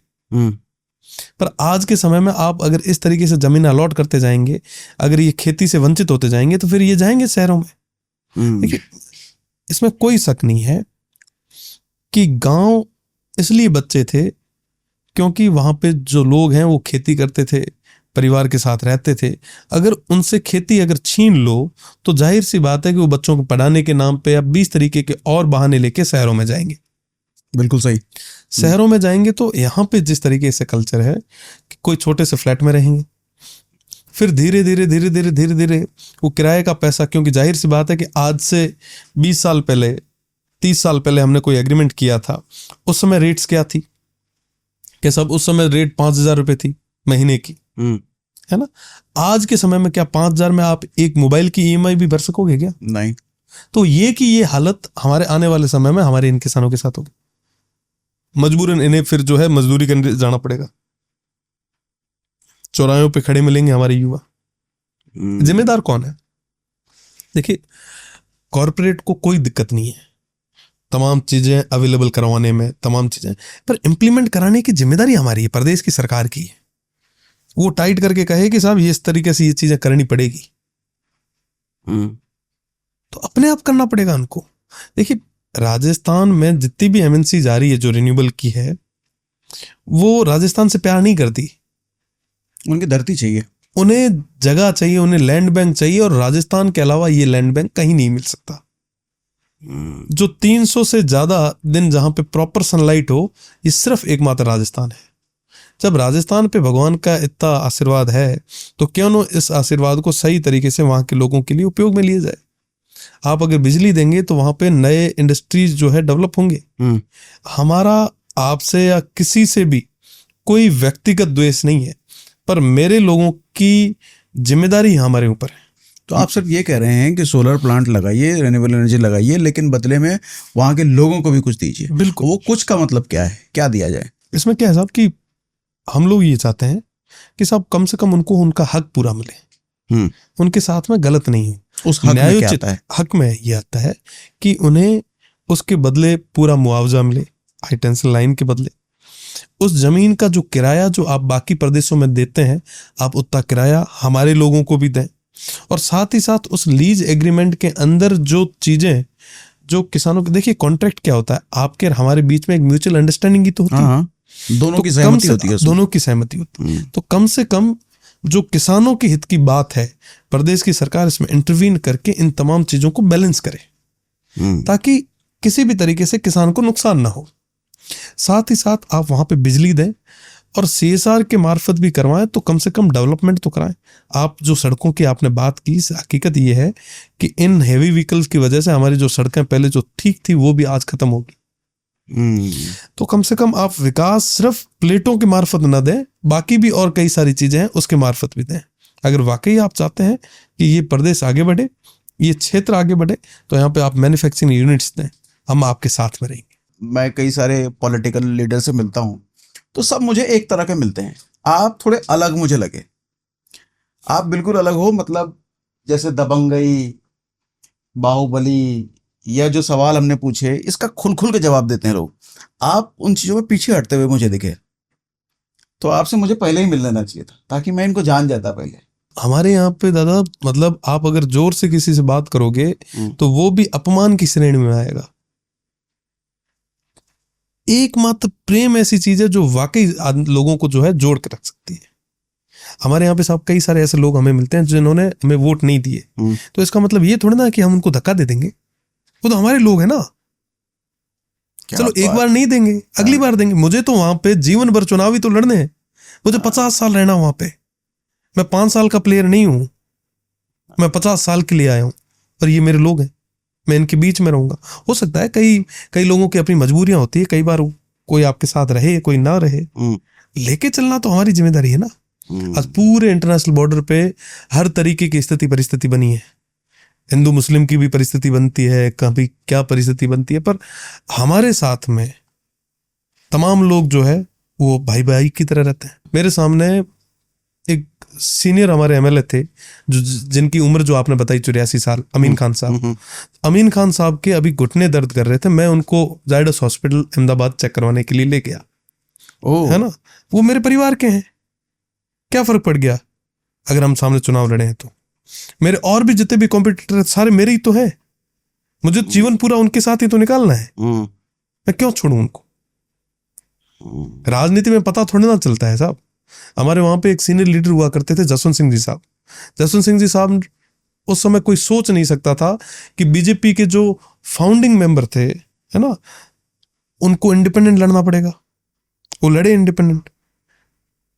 राजनीति में 1 मिनट का भी पता नहीं चलता, मैं क्यों बिगाड़ूं मेरे लोगों से। तो मसला ये है साहब कि वो जितने भी लोग हैं वहां पे जो बैठे हैं वो मेरे हैं। हम जीवन भर देखो राजनीति में आगे भैया कौन कहाँ होगा, क्या नहीं होगा, विधायक होंगे, सांसद होंगे, नहीं होंगे, कहाँ होंगे, कैसे होंगे, ये भविष्य के गर्भ में है, समय, ठीक है ना। पर इसका मतलब ये थोड़ा ना है कि हम हमारे लोगों को छोड़ दें। इन लोगों ने एक बार तो मेरे ऊपर विश्वास जताया ही है, विधायक तो मुझे बनाया ही है। 25 साल की उम्र में कितने विधायक बने निर्दलीय, बता दो आप। बहुत रेयर होंगे, बहुत रेयर होंगे। 26 साल की उम्र में 6 लाख वोट किसे मिले होंगे, बता दें आप। ये तो नहीं होगा कोई नहीं ना। और क्या करें ये लोग। और इन लोगों के लिए भी जब मैं खुल के नहीं बोलूंगा तो मैं किसके लिए बोलूंगा। मुझे कई लोग कहते हैं कि साहब ये कॉर्पोरेट के आप अगेंस्ट में बोलते हो, आपको पता है कितनी बड़ी कीमत चुकानी पड़ेगी। चुका लेंगे ना, दिक्कत कहां है, चुका लेंगे। मेरे लोगों को छोड़ दूंगा क्या। रविंदर सिंह को रविंदर सिंह बनाया किसने है, इन्होंने थोड़ी ना बनाया है, लोगों ने बनाया। कोई ये जितनी भी पार्टियां हैं, पक्ष विपक्ष, इन्होंने बनाया क्या। हमें छोड़ के चले गए थे ये बीच मझधार में, हमें कहा था कि 1300 को तो 13 लेना। तो हम लोगों का, मेरे जैसे नए लड़कों का हाथ पकड़ के हमें उस भवसागर से जो निकाल के लाए हैं उनको छोड़ दें। जाएंगे जेल, जाएंगे, चले जाएंगे, जेल मर्दी जाते हैं, क्राइम करके थोड़ा ना जा रहे हैं, लोगों के लिए लड़ते लड़ते जा रहे हैं। स्वतंत्रता सेनानियों को आज भी याद करते हो, नहीं करते हो, जाएंगे।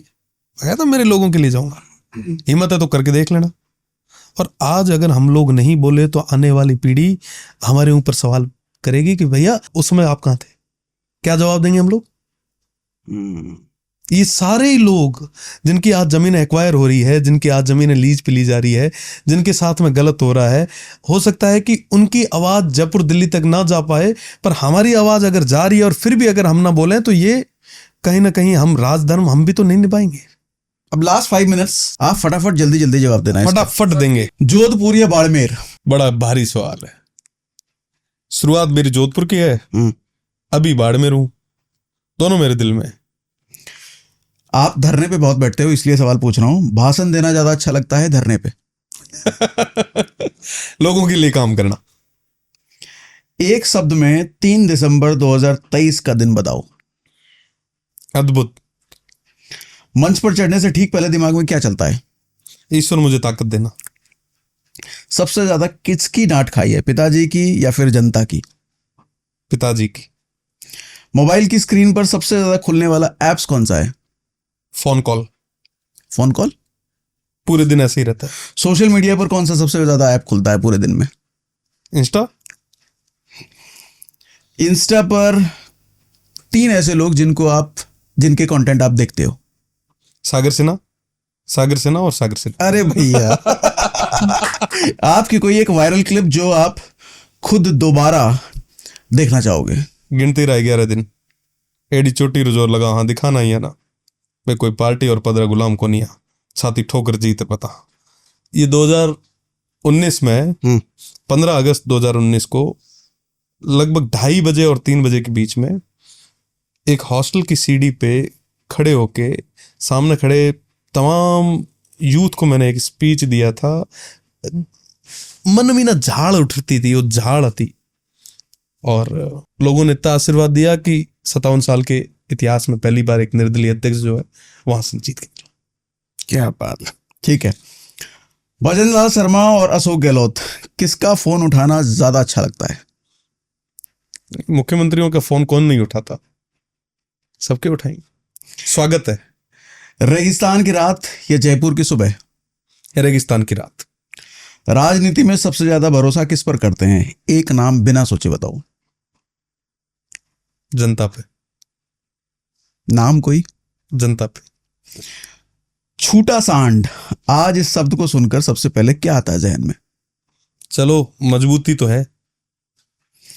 कैमरे के सामने रोना कमजोरी है या ईमानदारी? कमजोरी।